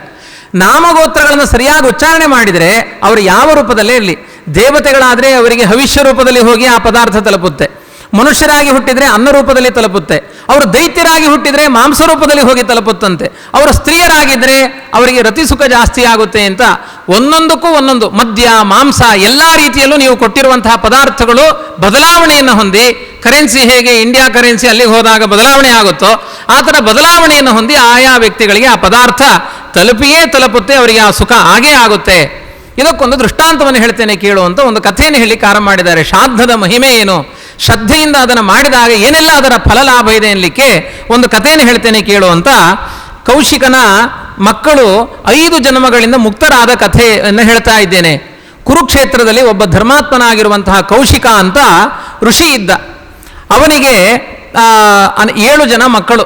ಅವರ ಹೆಸರುಗಳೆಲ್ಲ ಇದೆ, ಸ್ವಸೃಪ, ಕ್ರೋಧನ, ಹಿಂಸ್ರ, ಪಿಶುನ, ಕವಿ, ವಾಗ್ದುಷ್ಟ, ಪಿತೃವರ್ತಿ ಅಂತೆಲ್ಲ 7 ಜನ ಮಕ್ಕಳನ್ನು ಕೌಶಿಕ ಅನ್ನುವ ಋಷಿ ಅವನು ಪಡೆದುಕೊಂಡಿದ್ದ. ಅವರೆಲ್ಲ ಮಕ್ಕಳಿಗೆ ಅನುಗುಣವಾಗಿ ಇದ್ದರು. ಒಂದು ದಿನ ಅವರು ಗುರುಕುಲ ವಾಸವನ್ನು ಮಾಡಬೇಕಾದ್ರೆ ತುಂಬ ಕ್ಷಾಮ, ಅವತ್ತು ದುರ್ಭಿಕ್ಷೆ ಜಾಸ್ತಿ ಇತ್ತು, ತಿನ್ನಲಿಕ್ಕೆ ಗತಿ ಇರಲಿಲ್ಲ. ಅವರಿಗೆ ಗರ್ಗಾಚಾರ್ಯರು ಕುಲಗುರುಗಳು. ಅವರು ಹೇಳಿದರು, ಅವರ ಮನೆಯಲ್ಲಿರುವಂತಹ ದನ ಮತ್ತು ಹಸು ಕರುಗಳನ್ನೆಲ್ಲ ಕೊಟ್ಟು, ಒಂದು ಹಸು ಒಂದು ಕರು ಎರಡೇ, ಇನ್ನೇನು ಹೆಚ್ಚಿಲ್ಲ, ಇದನ್ನು ಚೆನ್ನಾಗಿ ಮೇಯಿಸ್ಕೊಂಡು ಬನ್ನಿ ಅಂತ ಅರಣ್ಯಕ್ಕೆ ಕಳಿಸಿದರು ಅವರನ್ನು, 7 ಜನರನ್ನು. ಇವರು 7 ಜನ ಹೋಗಿ ಆ ಹಸುಗಳನ್ನೆಲ್ಲ ಮೇಯಿಸಿ ಬರಬೇಕಾದ್ರೆ ಅವರಿಗೆ ಹಸಿವೆ ತಡಲಿಕ್ಕಾಗಲಿಲ್ಲ. ಅರಣ್ಯ ಎಲ್ಲ ಒಣಗಿ ಹೋಗಿದೆ, ಬಂಜರು ಬಿದ್ದಿದೆ, ಎಲ್ಲಿಯೂ ಪದಾರ್ಥಗಳಿಲ್ಲ, ಹಸಿವೆನ ತಡಲಿಕ್ಕಾಗ್ತಾ ಇಲ್ಲ. ಮಠ ಮಧ್ಯಾಹ್ನದ ಆ ಸೂರ್ಯನ ತಾಪ ಬೇರೆ. ಎಲ್ಲ 7 ಜನ ಕೂತು ಮೀಟಿಂಗ್ ಮಾಡಿದರು, ನಾವೇನು ಮಾಡಬೇಕು ಈ ಹಸಿವನ್ನು ನೀಗಿಸಿಕೊಳ್ಳಿಕ್ಕೆ, ಜಗತ್ತಿನಲ್ಲಿ ಎಲ್ಲೂ ಆಹಾರ ಪದಾರ್ಥ ಇಲ್ಲ, ಏನು ಮಾಡಬೇಕು. ಅದಕ್ಕೆ ಆ ಹಿರಿಯ ಮಗ ಹೇಳ್ತಾನೆ, ಹೇಗೆ ಇದ್ರೂ ಒಂದು ಹಸು ಇದೆ, ಒಂದು ಕರು ಇದೆ, ಕರುವನ್ನು ಮನೆ ಕರ್ಕೊಂಡು ಹೋದ್ರೆ ಆಯಿತು, ಹಸುವನ್ನು ತಿಂದುಬಿಡೋಣ. ಹಸುವನ್ನು ತಿಂದರೆ ಪಾಪ ಬರುತ್ತೆ, ಗೋಮಾಂಸ ಭಕ್ಷಣ ಮಾಡ್ತಾರಾ, ಮಹಾಪಾಪ ಬರುತ್ತೆ. ಅದಕ್ಕೇನು ಮಾಡಬೇಕು ಅಂದರೆ ನಾವೊಂದು ಶ್ರಾದ್ದ ಅಂತ ಕಲ್ಪನೆ ಮಾಡಿಕೊಳ್ಳೋಣ. ಶ್ರಾದ್ದದಲ್ಲಿ ಹಿರಿಯ ಮಗ ಏನಿದ್ದಾನೆ ಅವನೇ ಕರ್ತೃ. ಇನ್ನು ಉಳಿದವರು 7 ಜನ ಮಕ್ಕಳವರು, ಉಳಿದವರಲ್ಲಿ 6 ಜನ ಇದ್ದಾರೆ. 6 ಜನರಲ್ಲಿ ವಿಶ್ವೇ ದೇವಸ್ಥಾನದಲ್ಲಿ 3 ಜನ, ದೇವಸ್ಥಾನದಲ್ಲಿ ದೇವರ ಸ್ಥಾನದಲ್ಲಿ ದೇವತೆಗಳ ಸ್ಥಾನದಲ್ಲಿ 2, 5 ಆಯಿತು. ಇನ್ನೊಬ್ಬನನ್ನು ಅತಿಥಿ ಅಂತ ಆವಾಹನೆ ಮಾಡೋಣ, 6 ಆಯಿತು. ಈ ಶ್ರಾದ್ದ ಹಾಕಿದ ಮೇಲೆ ಪಿತೃಶೇಷ ಅಂತ ಏನಿದೆ ಅದನ್ನು ನಾನು ತಿಂತೇನೆ, 7 ಜನಕ್ಕೂ ಹೊಟ್ಟೆ ತುಂಬುತ್ತೆ ಅಂತ ಸಂಕಲ್ಪ ಮಾಡಿಕೊಂಡು ಹಸುವನ್ನು ಕೊಂದು ಶ್ರಾದ್ದ ಮಾಡಿ ಅದರ ಮಾಂಸವನ್ನೆಲ್ಲ ಭೋಜನ ಮಾಡಿ ಎಲ್ಲ ಆದಮೇಲೆ ಯೋಚನೆ ಮಾಡ್ತಾರೆ. ಇನ್ನು ಆಚಾರ ಕೇಳಿದ್ರೆ ಏನು ಹೇಳಬೇಕು, ಗರ್ಗಾಚಾರಲ್ಲಿ ಕೇಳ್ತಾರೆ, ಅವ್ರಿಗೇನು ಉತ್ತರ ಹೇಳಬೇಕು, ಹಸು ಏನಾಯಿತು ಅಂದರೆ ಏನು ಉತ್ತರ ಹೇಳಬೇಕು. ಅದಕ್ಕೆ ಅವರೇ ನಿರ್ಣಯ ಮಾಡಿಕೊಳ್ತಾರೆ, ಈಗ ಶ್ರಾದ್ದ ಮಾಡಿ ತಿಂದುಬಿಟ್ಟಿದ್ದೀವಿ ಅಂತ ಹೇಳಿದ್ರೆ ಸಿಟ್ಟು ಬರುತ್ತೆ ಆಚಾರ್ಯರಿಗೆ, ಅದಕ್ಕೆ ಒಂದು ಹುಲಿ ತಿಂತು ಅಂತ ಸುಳ್ಳು ಹೇಳಿಬಿಡೋಣ ಅಂತ ನಿಶ್ಚಯ ಮಾಡಿಕೊಂಡು ಹೋಗ್ತಾರೆ. ಎಷ್ಟು ಚೆನ್ನಾಗಿ ಸುಳ್ಳು ಹೇಳಬೇಕೋ ಅಷ್ಟು ಚೆನ್ನಾಗಿ ಸುಳ್ಳು ಹೇಳ್ತಾರೆ. ಗರ್ಗಾಚಾರ್ಯರು ಹೌದು ಅಂತ ಹೇಳ್ಕೊಳ್ತಾರೆ. ಅಷ್ಟು ಅವರು ಸುಳ್ಳು ಹೇಳಿದ ಮರುಕ್ಷಣದಲ್ಲಿಯೇ ಆ ಜನ್ಮದಿಂದ ಭ್ರಷ್ಟರಾಗಿ ಅವರು ದಶಪುರ ಅಂತ ಒಂದು ಊರಿನಲ್ಲಿ ವ್ಯಾಧ ಜನ್ಮದಲ್ಲಿ ಹುಟ್ಟುತ್ತಾರೆ. ವ್ಯಾಧರಾಗಿ ಹುಟ್ಟಿದ್ದು ಯಾಕೆ, ಅವರು ಅಶ್ವಮೇಧವನ್ನು ಆ ಹಸುವನ್ನು ಕೊಂದಿದ್ದ ಪಾಪದಿಂದಾಗಿ ಅವರು ವ್ಯಾಧರಾಗಿ ಹುಟ್ಟಿದ್ದಲ್ಲ, ಅವರು ಹುಟ್ಟಿದ್ದು ಸುಳ್ಳು ಹೇಳಿದ್ದಕ್ಕೆ ಅವರು ವ್ಯಾಧರಾಗಿ ಹುಟ್ಟಿದ್ದು ಅಂತ. ಅವರು ಸುಳ್ಳು ಹೇಳಿದರು, ಏನಂತ ಶ್ರಾದ್ದವನ್ನು ಮಾಡಿ, ಶ್ರಾದ್ದ ಅಂತ ಹೇಳಿದೆ ಹುಲಿ ತಿಂದಿತ್ತು ಅಂತ ಹೇಳಿದ್ರಲ್ಲ, ಆ ಪಾಪದಿಂದಾಗಿ ಅವರು ವ್ಯಾಧರಾಗಿ ಹುಟ್ಟಿದ್ರು ಅಂತ ಇಲ್ಲಿ ಕಥೆ ಇದೆ. ನನಗೆ ಈ ಕಥೆಯನ್ನು ಹೇಳಲಿಕ್ಕೆ ತುಂಬ ಭಯ ಆಗ್ತಾ ಇದೆ. ಯಾಕೆಂದರೆ ಒಂದು ಹಸುವನ್ನು ಕೊಂದು ಶ್ರಾದ್ದ ಮಾಡಿ ಊಟ ಮಾಡಿದರು, ಮತ್ತು ಇವರು ಕ್ಷತ್ರಿಯರಲ್ಲ, ಋಷಿಮುನಿಗಳ ಕಥೆಯನ್ನು ಹೇಳ್ತಾ ಇರೋದು. ಇದು ತುಂಬ ಗೊಂದಲದ ವಿಷಯ. ನನಗೆ ತುಂಬ ತಲೆಬಿಸಿಯಾಯಿತು. ಈ ಭಾಗ ಪ್ರವಚನವೇ ಮಾಡೋದು ಬೇಡ ಅಂತ ನಿನ್ನೆ ನಾನು ಕಂಗಾಲಾದೆ. ಆದರೂ ಸ್ವಾಮಿಗಳು ಪರವಾಗಿಲ್ಲ, ಆಮೇಲೆ ನೋಡೋಣ ವಿಮರ್ಶೆ ಥರ ಹೇಳಲಿ ಅಂತ ಸ್ವಾಮಿಗಳು ಹೇಳಿದರು ಅಂತ ಕೇಳಿ ಪ್ರವಚನ ಮಾಡ್ತಾ ಇದ್ದೇನೆ. ಮುಂದಿನ ಕಥೆಯು ತುಂಬ ಚೆನ್ನಾಗಿದೆ, ಒಮ್ಮೆ ಕೇಳಿಸಿಕೊಂಡು ಬಿಡಿ. ಅದು ಏನು ಅಂತಂದರೆ, ಅವರು ವ್ಯಾಧರಾಗಿ ಹುಟ್ಟಿದರು. ವ್ಯಾಧರಾಗಿ ಹುಟ್ಟಿದಾಗ ಅವರಿಗೆ ಹಿಂದೆ ಮಾಡಿದ ಗುರುದ್ರೋಹದ ನೆನಪಿತ್ತಂತೆ ಅವರಿಗೆ. ನಮ್ಮ ಆಚಾರ್ಯರಿಗೆ ವೇದಾಂತ ವಿದ್ಯೆಯನ್ನು ಉಪದೇಶ ಮಾಡುವ ಆಚಾರ್ಯ ಹತ್ರ ನಾವು ಸುಳ್ಳು ಹೇಳಿದ್ದೇವೆ ಅಂತ ನೆನಪಿತ್ತು. ಏನೆಲ್ಲ ಅಸತ್ಕರ್ಮಗಳನ್ನು ಮಾಡಿದ್ದಾರೆ, ವ್ಯಾಧರಾಗಿದ್ದಾಗ ಅದೆಲ್ಲ ನೆನಪಿತ್ತಂತೆ. ಸತ್ಕರ್ಮಗಳು, ವೇದಾಂತ ವಿದ್ಯೆಯು ಕೂಡ ಅವರಿಗೆ ನೆನಪಿತ್ತು. ಅವರು ತುಂಬ ದುಃಖದಿಂದ, ವ್ಯಾಧವೃತ್ತಿಯಿಂದ ಹಿಂಸೆ, ಕಳವು, ಸುಲಿಗೆ ಇದನ್ನೆಲ್ಲ ಮಾಡಿಕೊಂಡು ಅವರು ಜೀವನವನ್ನು ಕಳೀತಾ ಒಂದು ದಿನ ಅವರು ಯೋಚನೆ ಮಾಡಿದರು, ನಾವು ತುಂಬ ಕೆಟ್ಟ ರೀತಿಯಲ್ಲಿ ಸಾಕ್ತಾ ಇದ್ದೇವೆ. ಒಬ್ಬ ಬ್ರಾಹ್ಮಣರಾಗಿ ಬ್ರಹ್ಮನಿಷ್ಠರಾಗಲಿಕ್ಕೆ ಹೋಗಿ ಹಸಿವಿಗೆ ಕಂಗೆಟ್ಟು ಏನೆಲ್ಲ ಅನರ್ಥಕ್ಕೆ ನಾವು ತುತ್ತಾಗ್ತಾ ಇದ್ದೇವೆ ಅಂತ. ಏಕಾದಶಿ ದಿವಸ ಅನ್ನ ತಿನ್ನೋರು ಇದನ್ನೆಲ್ಲ ಯೋಚನೆ ಮಾಡಬೇಕು. ಎಲ್ಲೋ ಅಡಿಗೆ ಮನೆಗೆ ಹೋಗಿ, ಆಚೆ ಹೋಗಿ, ಈಚೆ ಹೋಗಿ ಕುಡ್ಕೊಂಡು ಬಂದ್ಬಿಡೋದು ದೊಡ್ಡದಲ್ಲ. ಆಮೇಲೆ ಅದರ ಪರಿಣಾಮ ಏನು, ಏನೇನೆಲ್ಲ ಹಾಗೆ ಹುಟ್ಟಬೇಕಾ ಯಾರಿಗೆ ಗೊತ್ತು. ಹಾಗಾಗಿ ಇನ್ಮೇಲಾದರೂ ಕುಡಿಯೋದು ಬೇಡ ಅಂತ ಸಂಕಲ್ಪ ಮಾಡಿ ಈ ರೀತಿಯಾಗಿ ಅವನು ಮಾಡಿದರು. ಪಶ್ಚಾತ್ತಾಪಪಟ್ಟರು. ಜಪ ತಪ ಎಲ್ಲ ಅನುಷ್ಠಾನಗಳನ್ನು ಮಾಡಿ ನಿರಾಹಾರವನ್ನು ಮಾಡಿ ಇನ್ನು ಮುಂದೆ ಸಾಯೋ ತನಕ ಆಹಾರವನ್ನು ಸೇವನೆ ಮಾಡೋದಿಲ್ಲ ಅಂತ ಉಪವಾಸ ಮಾಡಿ ಮಾಡಿ ಮಾಡಿ ಪ್ರಾಣ ಬಿಟ್ಟರು. ಪ್ರಾಣ ಬಿಟ್ಟರೆ ಅವರು ಜನ್ಮಾಂತರದಲ್ಲಿ ಕಾಲಂಜರ ಅಂತ ಒಂದು ಕ್ಷೇತ್ರ, ಅದರಲ್ಲಿ ಜಿಂಕೆಗಳಾಗಿ ಹುಟ್ಟಿದರು. ಆವಾಗಲೂ ಅವರಿಗೆ 2 ಜನ್ಮಗಳ ಸ್ಮರಣೆ ಇತ್ತು. ಹಿಂದಿನ ಜನ್ಮದ ಬೇಡನ ಜನ್ಮ ಮತ್ತು ಆ ಋಷಿ ಮಕ್ಕಳಾಗಿ ಹುಟ್ಟಿದ ಜನ್ಮ, 2 ಜನ್ಮಗಳ ನೆನಪಿತ್ತು. ಮತ್ತೆ ದುಃಖ ತಪ್ತರಾಗಿ ಜಪ ಮಾಡಿ ಮಾಡಿ ಮಾಡಿ ಆ ದೇಹ ತ್ಯಾಗ ಮಾಡಿದರು. ಇದು 3ನೇ ಜನ್ಮ, ಜಿಂಕೆಗಳ ಜನ್ಮ. 4ನೇ ಜನ್ಮದಲ್ಲಿ ಹುಟ್ಟಿದರು. ಮಾನಸ ಸರೋವರದಲ್ಲಿ ಚಕ್ರವರ್ತಿಗಳಾಗಿ ಹುಟ್ಟಿದರು ಅವರು. ಎಲ್ಲರೂ 7 ಜನ ನಾವು ಮಾನಸ ಸರೋವರದ ಇದು ಚಕ್ರವಾಕ ಪಕ್ಷಿಗಳಾಗಿ ಹುಟ್ಟಿದರು. ಪಕ್ಷಿಗಳಾಗಿ ಹುಟ್ಟಿದರು ಮಾನಸ ಸರೋವರದ ಪರಿಸರದಲ್ಲಿ. ಆವಾಗಲೂ ಅವರಿಗೆ ಆ ಹಿಂದಿನ ಜನ್ಮಗಳ ನೆನಪಿತ್ತು. ಅಲ್ಲಿ ಅವರು ಧ್ಯಾನ ನಿರತರಾಗಿದ್ದರು. ಮಾನಸ ಸರೋವರ ಅನ್ನೋದು ಇವತ್ತಿನ ಸರಯೂ ನದಿಗೆ ಉಗಮ ಕ್ಷೇತ್ರವಾದದ್ದು. ಅಂದರೆ ಸರಯೂ ನದಿಯು ಹುಟ್ಟಿದ್ದೂ ಕೂಡ ಮಾನಸ ಸರೋವರದಿಂದ. ಅದರಿಂದ ಸರಯೂ ಅನ್ನೋ ಹೆಸರು ಬಂದಿದ್ದೇ ಮಾನಸ ಸರೋವರದಿಂದ ಹುಟ್ಟಿದ್ರಿಂದ ಅಂತ ವಿಶ್ವಪತಿ ತೀರ್ಥರು ಸಂಗ್ರಹ ರಾಮಾಯಣದಲ್ಲಿ ವ್ಯಾಖ್ಯಾನ ಮಾಡಿದ್ದಾರೆ. ಅಷ್ಟು ಪವಿತ್ರವಾದ ನದಿ ಆ ಒಂದು ಸರೋವರ, ಮಾನಸ ಸರೋವರ. ಅಲ್ಲಿ ಜಪ ಮಾಡ್ತಾ ಕೂತಿರಬೇಕಾದ್ರೆ ಆ ಪರಿಸರಕ್ಕೆ ಒಬ್ಬ ಹೆಂಡತಿಯಿಂದ ಕೂಡಿಕೊಂಡು ಒಬ್ಬ ರಾಜ ಬರ್ತಾನೆ. ಅಣುಹ ಅಂತ ಆ ರಾಜನ ಹೆಸರು. ಅಣುಹ ಅಂತ ಆ ರಾಜನ ಹೆಸರು. ಆ ರಾಜ ಆ ಪರಿಸರದಲ್ಲಿ ಬಂದು ತನ್ನ ಹೆಂಡತಿಯ ಜೊತೆಗೆ ರಮಣೀಯವಾದ ವಿಹಾರವನ್ನು ಮಾಡಬೇಕಾದ್ರೆ ಜಪ ಮಾಡ್ತಾ ಧ್ಯಾನಾಸಕ್ತರಾದ ಈ 7 ಮಂದಿಯ ತಲೆ ಏಕಾಗ್ರತೆ ಹಾಳಾಗಿ ಹೋಗುತ್ತೆ. ನಾವ್ಯಾಕೆ ಈ ಥರ ಚಕ್ರವರ್ತಿಗಳಾಗಿ ಎಂಜಾಯ್ ಮಾಡಬಾರ್ದು ಅಂತ ಈ ಥರ ಯೋಚನೆ ಮಾಡ್ತಾರವರು. ಅವರು ಧ್ಯಾನಮಗ್ನರಾದವರು ಅವರ ಬುದ್ಧಿ ಅವ್ಯವಸ್ಥೆಗೆ ತುತ್ತಾಗಿ ಹೀಗೆ ಯೋಚನೆ ಮಾಡ್ತಾರೆ. ಯೋಚನೆ ಮಾಡಿದವರಲ್ಲೂ ವ್ಯತ್ಯಾಸ ಇದೆ. ಆ ಮೊದಲನೇ ಮಗ ಏನು ಗೋಹತ್ಯೆ ಮಾಡಿದ್ದ, ಪ್ರೇರಕನಾಗಿ ಕರ್ತೃವಾಗಿ ಇದ್ದ, ಅವನು ಯೋಚನೆ ಮಾಡ್ತಾನೆ ನಾನು ಚಕ್ರವರ್ತಿ ಆಗಬೇಕು ಅಂತ. ಅವನಿಬ್ಬರ ಅಂಟಿಕೊಂಡಿರುವ ತಮ್ಮಂದಿರು ಯೋಚನೆ ಮಾಡ್ತಾರೆ, ಈ ಚಕ್ರವರ್ತಿಗೆ ನಾನು ಮಂತ್ರಿಗಳಾಗಬೇಕು ಅಂತ ಅವರಿಬ್ಬರು ಯೋಚನೆ ಮಾಡ್ತಾರೆ. ಇನ್ನು 4 ಜನ ಯೋಚನೆ ಮಾಡ್ತಾರೆ, ನಾವು ಈ ಥರ ಬೇರೆ ಕಡೆಯಲ್ಲಿ ಹುಟ್ಟಿ ಸುಖವನ್ನು ಅನುಭವಿಸಬೇಕು ಅಂತ ಯೋಚನೆ ಮಾಡ್ತಾರೆ. ಹಾಗಾಗಿ ಮುಂದಿನ ಜನ್ಮದಲ್ಲಿ ಏನಾಗುತ್ತೆ ಅಂದರೆ 3, 4 ಅಂತ ವಿಭಾಗ ಆಗಿಬಿಡುತ್ತೆ. ಪುಲಹನ ಮಗನಾಗಿ ಬ್ರಹ್ಮದತ್ತನೇ ಹುಟ್ಟುತ್ತಾನೆ. ಯಾವ ಮೃಗಬೇಟೆಯ ವಿಹಾರಕ್ಕೋಸ್ಕರ ಬಂದಿರ್ತಾನೆ ಪುಲಹ, ಅಣುಹ, ಆ ಅಣುಹನ ಮಗನಾಗಿಯೇ ಮೊದಲನೆಯ ಮಗ ಹುಟ್ಟುತ್ತಾನೆ. ಅವನಿಗೆ ಬ್ರಹ್ಮದತ್ತ ಅಂತ ಹೆಸರು. ಅವನ ಜೊತೆಗೆ 2 ಮಂತ್ರಿಗಳಾಗ್ತಾರೆ. ಇವರು 3 ಜನ ಬೇರೆ ಆಗ್ತಾರೆ. ಇನ್ನು 4 ಜನ ಒಬ್ಬ ಬಡ ಬ್ರಾಹ್ಮಣನ ಮನೆಯಲ್ಲಿ 4 ಜನ ಹುಟ್ಟುತ್ತಾರೆ. ಅವರು ಜ್ಞಾನಿಗಳೇ. ಅವರು ಒಬ್ಬ ಬಡ ಬ್ರಾಹ್ಮಣನ ಮನೆಯಲ್ಲಿ ಹುಟ್ಟುತ್ತಾರೆ. ಈ ರೀತಿಯಾಗಿ ಹುಟ್ಟಿದಾಗ ಅಲ್ಲೊಂದು ಘಟನೆ ನಡೆಯುತ್ತೆ ಜನ್ಮಾಂತರದಲ್ಲಿ. ಆ ಬ್ರಹ್ಮದತ್ತನಾಗಿದ್ದಾಗ ಅವನಿಗೊಂದು ಕಲ್ಯಾಣವನ್ನು ಮಾಡ್ತಾನೆ. ಅಣುಹ ಅನ್ನುವ ರಾಜ ಬ್ರಹ್ಮದತ್ತನಿಗೆ ಕಲ್ಯಾಣ ಮಾಡ್ತಾನೆ. ಆ ಕಲ್ಯಾಣ ಮಾಡಿಕೊಂಡಿರುವ ಹುಡುಗಿ ಯಾರು ಅಂದರೆ ಸನ್ನತಿ ಅಂತ ಅವಳ ಹೆಸರು. ಅವಳು ಯಾರು ಅಂದರೆ ಆ ಅರಣ್ಯದಲ್ಲಿ ಹಸಿವಾಯಿತು ಅಂತ ಗೋಹತ್ಯೆಯನ್ನು ಮಾಡಿದ್ರಲ್ಲ, ಆ ಹಸುವೇ ಇಲ್ಲಿ ಇವನ ಹೆಂಡತಿಯಾಗಿ ಜೊತೆಗೆ ಬಂದಿದ್ದಾಳೆ. ಯಾವ ಧಾರಾವಾಹಿಲೂ ಈ ಥರ ಎಪಿಸೋಡ್ ಇರೋದಿಲ್ಲ. ಎಂತೆಂಥ ವ್ಯವಸ್ಥೆಗಳನ್ನ ನೋಡಿ. ಆ ಬ್ರಹ್ಮದತ್ತನ ಹೆಂಡತಿಯಾಗಿ ಸನ್ನತಿಯಿಂದ ಸತ್ತಿರುವ ಗೋವೇ ಹೆಂಡತಿಯಾಗಿ ಬಂದಿದ್ದಾಳೆ. ಇಷ್ಟು ಇಲ್ಲಿ ಕಥೆ ನಡೆದಿದೆ. ಬ್ರಹ್ಮದತ್ತ ರಾಜ್ಯವನ್ನು ಚೆನ್ನಾಗಿ ಪರಿಪಾಲನೆ ಮಾಡ್ತಾ ಇದ್ದಾನೆ. 2 ಜೊತೆಗೆ ಅವನ ತಮ್ಮಂದಿರೇ ಇದ್ದಾರೆ. ರಾಜ್ಯವನ್ನು ಪರಿಪಾಲನೆ ಮಾಡ್ತಾ ಇದ್ದಾನೆ. ತಮ್ಮಂದಿರೇ ಮಂತ್ರಿಗಳಾಗಿದ್ದಾರೆ. ರಾಜ್ಯ ಪರಿಪಾಲನೆ ಮಾಡಬೇಕಾದ್ರೆ ಒಂದು ದಿನ ಇದೇ ಥರನೇ ವಿನೋದಕ್ಕೋಸ್ಕರ ಅವನೂ ಕೂಡ ಒಂದು ಅರಣ್ಯದ ಪರಿಸರಕ್ಕೆ ಹೋಗ್ತಾನೆ. ಅಲ್ಲಿಗೆ ಹೋದಾಗ ಒಂದು ದೃಶ್ಯವನ್ನು ಕಾಣ್ತಾನೆ. ಒಂದು ಗಂಡು ಇರುವೆ, ಒಂದು ಹೆಣ್ಣು ಇರುವೆಯ ಜೊತೆಗೆ ದಾಂಪತ್ಯ ಜೀವನದ ಒಂದು ಸಂವಾದ ನಡೀತಾ ಇರುತ್ತೆ. ಗಂಡು ಇರುವೆ ಹೆಣ್ಣು ಇರುವೆಯನ್ನು ಸಾಂತ್ವನ ಮಾಡುತ್ತೆ. ನಿನ್ನನ್ನು ಕಂಡ್ರೆ ನನಗೆ ತುಂಬ ಪ್ರೀತಿ ಇದೆ, ಸಿಟ್ಟು ಮಾಡ್ಕೊಳ್ಬೇಡ.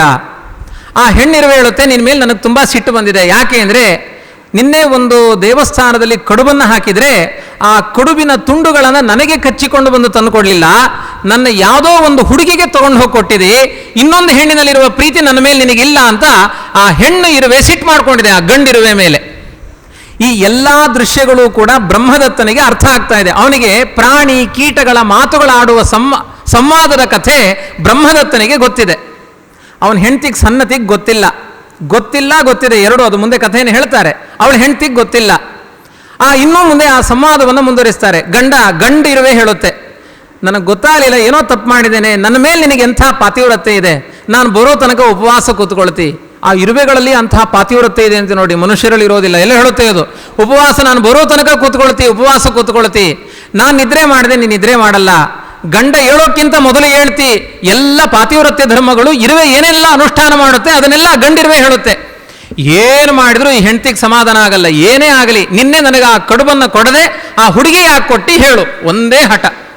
ಕೊನೆಗೆ ಆ ಗಂಡು ಹೇಳುತ್ತೆ, ಅದು ನಿನ್ನೆ ತುಂಬ ನೆರಳಿದ್ದಾಗ ನಿನ್ನ ಮುಖ ಅವಳ ಮುಖ ಒಂದೇ ಥರ ಇತ್ತು, ವ್ಯತ್ಯಾಸ ನನಗೆ ಗೊತ್ತಾಗಲಿಲ್ಲ ಅಂತ. ನನಗೆ ಯಾವಾಗಲೂ ಒಂದು ಡೌಟ್ ಬರ್ತಿತ್ತು, ಈ ಇರುವೆಗಳಲ್ಲಿ ವ್ಯತ್ಯಾಸ ಹೆಂಗೆ ಗೊತ್ತಾಗುತ್ತೆ ಅಂತ. ಒಂದೇ ಥರ ಹೋಗ್ತಾ ಇರುತ್ತೆ ಅವು, ಇರುವೆಗಳಿಗೂ ಕನ್ಫ್ಯೂಸ್ ಆಗುತ್ತೆ ಅಂತ ಪುರಾಣ ಓದಿದ ಮೇಲೆ ಗೊತ್ತಾಯಿತು. ಆ ಗಂಡಿರುವೆ ಹೇಳುತ್ತೆ, ನಿನ್ನ ಮುಖದ ಥರನೇ ಅವಳ ಮುಖ ಇತ್ತು, ನೀನು ಅನ್ಕೊಂಡು ಅವಳಿಗೆ ಕಡುಬು ಕೊಟ್ಟಿದ್ದು ಅವಳಿಗಲ್ಲ, ನೀನು ಅನ್ಕೊಂಡು ಅವಳಿಗೆ ಕೊಟ್ಟಿದ್ದು, ಗೊತ್ತಾಗಲಿಲ್ಲ ನನಗೆ, ಸಾರಿ ಅಂತ ಹೇಳುತ್ತೆ.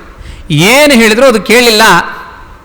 ಕೊನೆಗೆ ಎಲ್ಲ ರೀತಿಯಾಗಿ ದುಃಖವನ್ನು ಪಟ್ಟು ಅದನ್ನು ಅನುನಯ ಮಾಡಿ, ನಿನ್ನನ್ನು ಬಿಟ್ಟರೆ ನಾನು ಬದುಕೋದೇ ಇಲ್ಲ ಅಂತ, ನಾನು ಉಪವಾಸ ಇರ್ತೇನೆ, ನಿನ್ನಂತಹ ಪತ್ನಿ ನನಗೆ ಸಿಕ್ಕಿದ್ದು ಜನ್ಮಾಂತರದ ಪುಣ್ಯ ಅಂತ ಇಷ್ಟು ಹೇಳಿದ ಮೇಲೆ ಆಯಿತು, ಇನ್ನೊಂದ್ಸಲಿ ಇಂಥ ಕೆಲಸ ನೀವು ಮಾಡಬಾರ್ದು, ಕಡುಬು ಸಿಕ್ಕರೆ ಮೊದಲು ನಂಗೆ ತರ್ಕೊಡ್ಬೇಕು ಅಂತ ಹೇಳುತ್ತೆ. ಆಯಿತು ಅಂತ ಕಾಂಪ್ರಮೈಸಿಂಗ್ ಆಗುತ್ತೆ.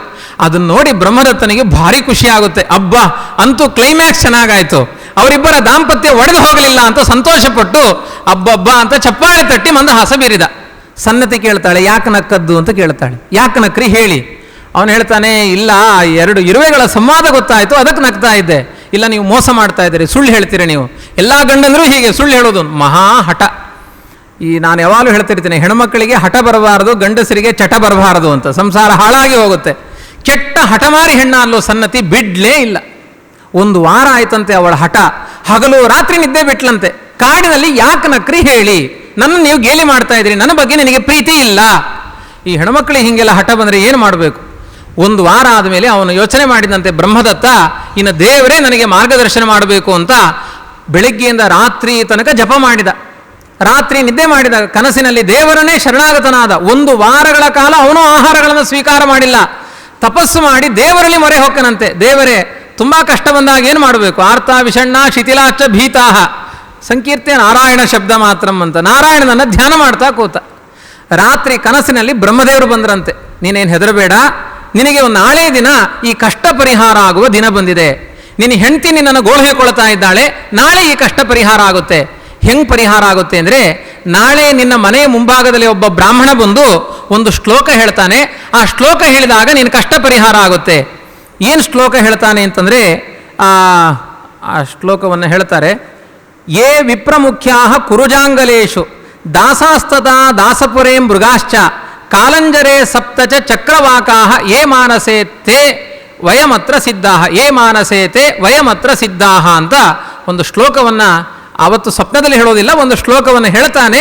ಹೇಳಿದಾಗ ನಿನ್ನ ಪ್ರಾರಬ್ಧ ಪರಿಹಾರ ಆಗುತ್ತೆ ಅಂತ. ಹಾಗೆ ಪ್ರಾತಃ ಕಾಲ ಆಗುತ್ತೆ. ಈ ಶ್ಲೋಕವನ್ನು ಹೇಳುವ ಬ್ರಾಹ್ಮಣ ಬರಬೇಕು. ಅಷ್ಟರಲ್ಲಿ ಇನ್ನೊಂದು ಕಥೆ ನಡೆಯುತ್ತೆ. ಏನು ಕಥೆ ನಡೆಯುತ್ತೆ ಅಂದರೆ, ಈ ಬ್ರಹ್ಮದತ್ತ, ನಾನು ಹೇಳಿದೆ ಕೌಶಿಕ ಅನ್ನುವ ಋಷಿಗೆ 7 ಜನ ಮಕ್ಕಳಿದ್ರು, 3 ಜನ್ಮದಲ್ಲಿ ಜೊತೆಗೆ ಇದ್ದರು. ಆ ಮಾನಸ ಸರೋವರದಲ್ಲಿ ಪಕ್ಷಿಗಳಾದಾಗ 2 ವಿಭಾಗ ಆಯಿತು. 2 ಮಂತ್ರಿಗಳಾಗಿ ಬ್ರಹ್ಮದತ್ತನ ಜೊತೆಗೆ ಸೇರಿಕೊಂಡ್ರು. ಇನ್ನು 4 ಜನ ಒಬ್ಬ ಬಡ ಬ್ರಾಹ್ಮಣನ ಮನೆಯಲ್ಲಿ ಹುಟ್ಟಿದ್ರು ಅಂತ ಅದೊಂದು ಕಥೆ ಬಾಕಿ ಇದೆ. ಅವನ ಮನೆಯಲ್ಲಿ 4 ಜನ ಹುಟ್ಟಿದ್ರಲ್ಲ, ಆ 4 ಜನ ಹುಟ್ಟಿದಾಗ ಅವರಿಗೆ ಕೊನೆಯ ಕಾಲದಲ್ಲಿ ಬ್ರಹ್ಮಜ್ಞಾನ ಜಾಗೃತ ಆಯ್ತಂತೆ. ಯೌವನ ಬಂದಾಗ ಅಪ್ಪ ಮದುವೆ ಮಾಡಬೇಕು ಅಂತ ಯೋಚನೆ ಮಾಡಬೇಕಾದ್ರೆ ಅವರಿಗೆ ಬ್ರಹ್ಮಜ್ಞಾನ ಜಾಗೃತ ಆಯಿತು. ಹಿಂದಿನ ಜನ್ಮದ ಸಂಸ್ಕಾರ ಎಲ್ಲ ನೆನಪಾಗಿ ಅವರು ಹೇಳ್ತಾರೆ, ಅಪ್ಪ ನಾವು ಕಾಡಿಗೆ ಹೋಗಿ ಧ್ಯಾನ ಮಾಡ್ತೇವೆ ಅಂತ. ಆವಾಗ ಬಡ ಬ್ರಾಹ್ಮಣ ಹೇಳ್ತಾನೆ, ನೀವು 4 ಜನ ಮಕ್ಕಳಿದ್ದೀರಿ, ನಿಮಗೆ ತಲೆ ಸರಿ ಇಲ್ವಾ? ವೃದ್ಧನಾಗಿರುವಂಥ ಒಬ್ಬ ಮುದುಕನಾಗಿರುವ ಅಪ್ಪನನ್ನು ಬಿಟ್ಟು ಕಾಡಿಗೆ ಹೋಗಿ ತಪಸ್ಸು ಮಾಡೋದು ಯಾವ ಧರ್ಮ? ಇವರಿಗೆ ಸಿಕ್ಕಾಪಟ್ಟೆ ವೈರಾಗ್ಯ ಬಂದಿದೆ. ಇಲ್ಲ, ನಾವು ಕಾಡಿಗೆ ಹೋಗಿ ತಪಸ್ಸು ಮಾಡಲೇಬೇಕು. ಅವನು ಬ್ರಾಹ್ಮಣ ಬಿಡೋದಿಲ್ಲ, ನೀವು ತಪಸ್ಸಿಗೆ ಹೋಗಬೇಡಿ ಅಂತಾನೆ.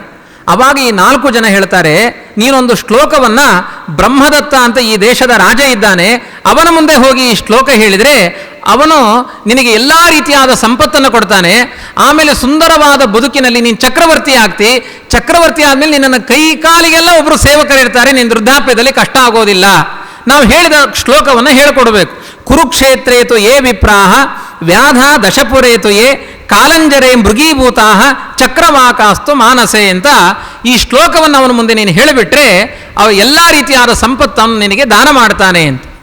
ಈ ರೀತಿಯಾದ ಮಾತನ್ನು ಹೇಳಿದಾಗ ಇದೇ ಬ್ರಾಹ್ಮಣ, ಬ್ರಹ್ಮದೇವರು ಸ್ವಪ್ನದಲ್ಲಿ ಬಂದು ಹೇಳಿದ್ರಲ್ಲ, ಬೆಳಿಗ್ಗೆ ಒಬ್ಬ ಬ್ರಾಹ್ಮಣ ಬರ್ತಾನೆ, ಒಂದು ಶ್ಲೋಕ ಹೇಳ್ತಾನೆ ಅಂತ.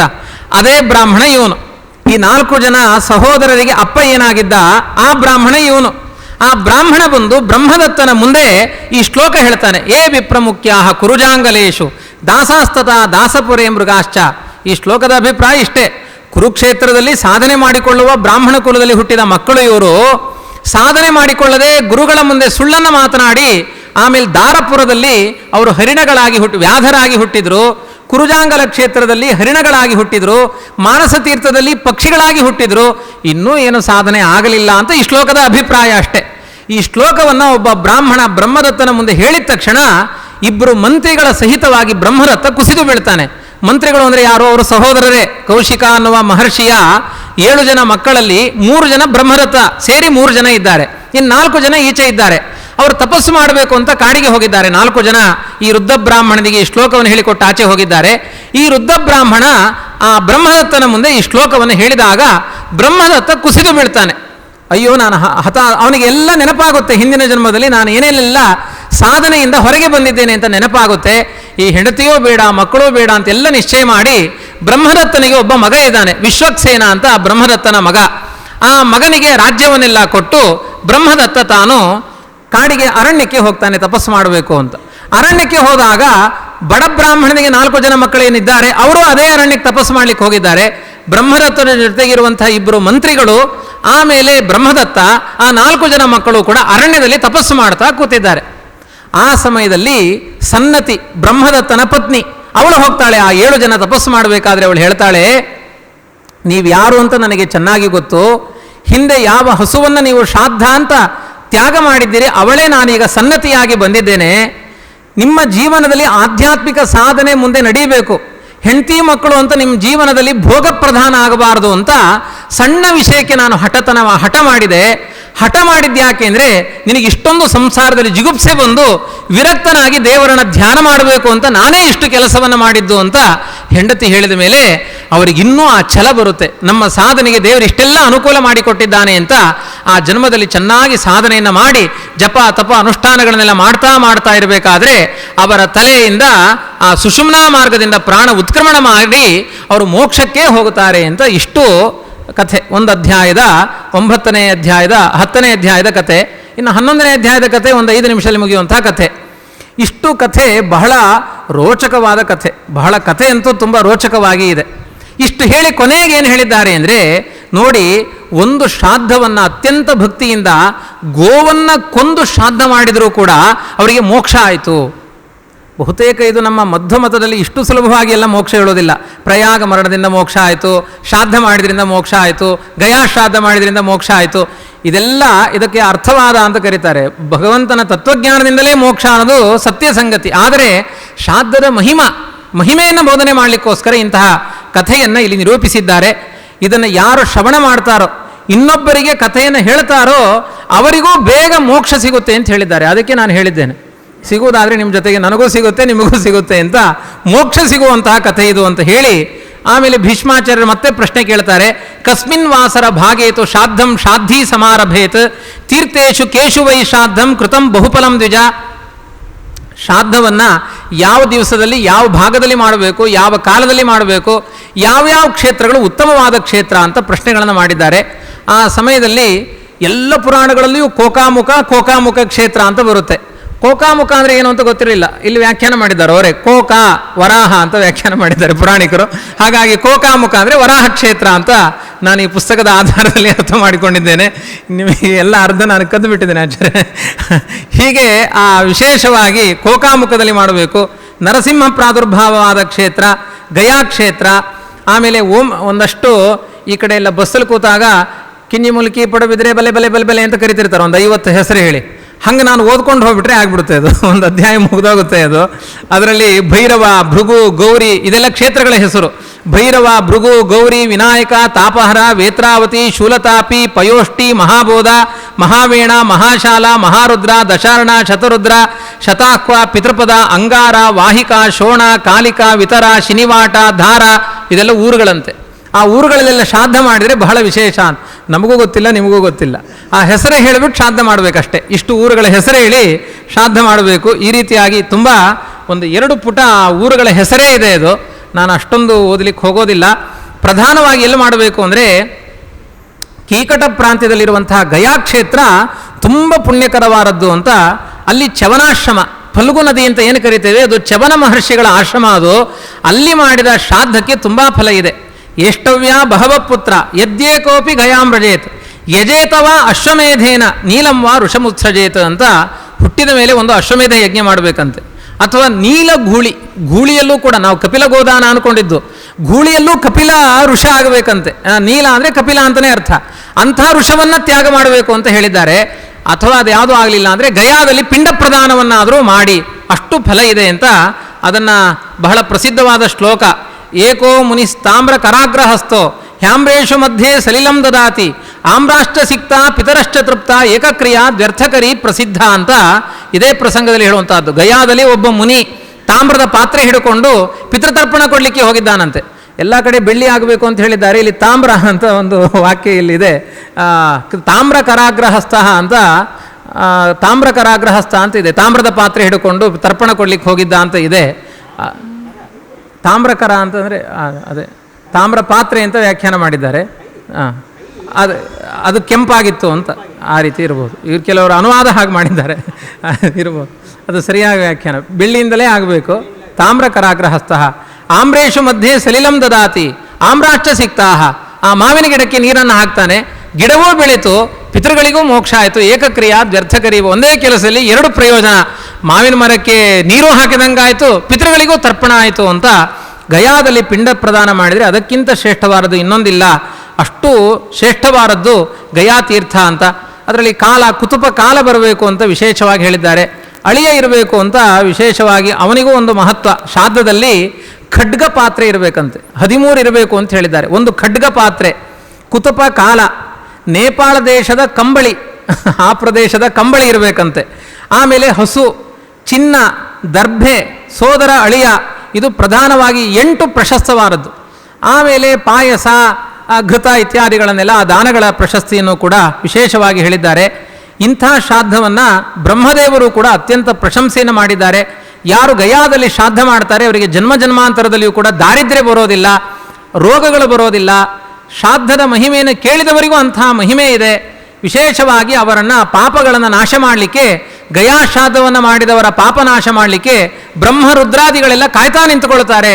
ಇಷ್ಟೆಲ್ಲ ಮಹತ್ವ ಆ ಗಯಾ ಶ್ರಾದ್ದದಲ್ಲಿದೆ ಅಂತ ಹೇಳಿ ಬಹುತೇಕ 2 ಅಧ್ಯಾಯಗಳ ಕಥೆಯನ್ನು ನಾನು ಸಂಗ್ರಹ ಮಾಡಿ ಕರ್ತವ್ಯವನ್ನು ಮುಗಿಸಿದ್ದೇನೆ. ಆದರೆ ಇದರ ಬಗ್ಗೆ ಒಂದು ಸಂಶಯ ಇದೆ ಅಷ್ಟೇ, ನಾನು ಅದನ್ನು ಪ್ರಸ್ತಾಪ ಮಾಡ್ತೇನೆ. ಅಧ್ಯಕ್ಷರು ತುಂಬ ಗಟ್ಟಿ ಇದ್ದಾರೆ, ವಿದ್ವಾಂಸರು ಇದ್ದಾರೆ, ಗುರುಗಳಿದ್ದಾರೆ. ಎಲ್ಲರಿಗಿಂತ ನಿರ್ಣಯ ಕೊಡುವಂತಹ ವಿದ್ಯಾಮಾನ ತೀರ್ಥರು ಎಲ್ಲರ ಅಂತಃಪ್ರೇರಕರಾಗಿದ್ದಾರೆ. ಆದ್ದರಿಂದ ಈ ಪದ್ಮಪುರಾಣದ ಬಗ್ಗೆ ಭೇದ ಸೌರಭದಲ್ಲಿ ವಾದಿರಾಜರು ಒಂದಷ್ಟು ಮಾತುಗಳನ್ನು ಹೇಳಿದ್ದಾರೆ. ಅದನ್ನು ಒಂದು ಸ್ವಲ್ಪ ನಾನು ಜಿಜ್ಞಾಸೆಯಿಂದ ಮುಂದಿಡ್ತಾ ಇದ್ದೇನೆ. ಪುರಾಣಗಳಲ್ಲಿ ಸಾತ್ವಿಕ, ರಾಜಸ, ತಾಮಸ ಅನ್ನುವ ಭೇದವನ್ನು ನೇರವಾಗಿ ಆಚಾರ್ಯರು ಹೇಳಿದ ಉಲ್ಲೇಖಗಳು ನಮಗೆ ಕಾಣಿಸೋದಿಲ್ಲ.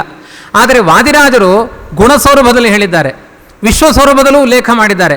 ಭೇದ ಸೌರಭದಲ್ಲಿ 40 ಶ್ಲೋಕಗಳಲ್ಲಿ ಈ 3 ವಿಭಾಗಗಳಿದೆ ಅಂತ ಅದನ್ನು ಉಲ್ಲೇಖ ಮಾಡಿ ಖಂಡಿಸಿದ್ದಾರೆ. ಅದರಲ್ಲಿಯೂ ಕೂಡ ಕೆಲವೊಂದು ಪುರಾಣಗಳನ್ನು ಕೇಳಿದರೆ ಸಾಕು, ಕೂಡಲೇ ನರಕ ಆಗುತ್ತೆ, ಅವರಿಗೆ ಅಧಪ್ಪತನವೇ ಆಗುತ್ತೆ ಅಂತ ಹೇಳಿದ್ದಾರೆ. ಕೇಳಿದವರಿಗೆ ಆಗಬೇಕಾದ್ರೆ ಹೇಳಿದವರಿಗೆ ಹೇಗೆ ಆಗದೇನೆ ಇರಲಿಕ್ಕೆ ಸಾಧ್ಯ? ಹಾಗಾಗಿ ಅದನ್ನೆಲ್ಲ ವಿಭಾಗ ಮಾಡಿದ್ದಾರೆ. ಬ್ರಹ್ಮಾಂಡಂ ಬ್ರಹ್ಮವೈವರ್ತಂ ಮಾರ್ಕಂಡೇಯಂ ತಥೈವಚ ಭವಿಷ್ಯದ್ವಾಮನಂ ಬ್ರಾಹ್ಮಂ ರಾಜಸಾನಿ ನಿಬೋಧಮೆ ವೈಷ್ಣವಂ ನಾರದೀಯಂತೂ ತಥಾ. ಇದೆಲ್ಲ ಕಡೆ ಇದೆ, ಇದು ಪದ್ಮಪುರಾಣದ ವಚನಗಳೇ ಇದು ಕೂಡ. ವಾದಿರಾಜರು ಉಲ್ಲೇಖ ಮಾಡಿದ್ದೆಲ್ಲ ಪದ್ಮಪುರಾಣದ ವಚನಗಳನ್ನೇ ಉಲ್ಲೇಖ ಮಾಡಿದ್ದಾರೆ. ಒಂದು ಗರುಡ ಪುರಾಣ, ಇನ್ನೊಂದು ಪದ್ಮಪುರಾಣ. ಇದೆಲ್ಲ ಪದ್ಮಪುರಾಣದ್ದೇ ವಚನ. ಗಾರುಡಂಚ ತಥಾ ಪಾದ್ಮಂ ಮಾರಾಹಂ ಶುಭದರ್ಶನೇನ್ ಮಾತ್ಸ್ಯಂ ಕೋರ್ಮಂ ತಥಾ ಲೈಂಗಂ ಶೈವಂ ಸ್ಕಾಂದಂ ತಥೈವಚ ಆಗ್ನೇಯಂತು ಷಡೇತಾನಿ ತಾಮಸಾನಿ ನಿಬೋಧಮೆ.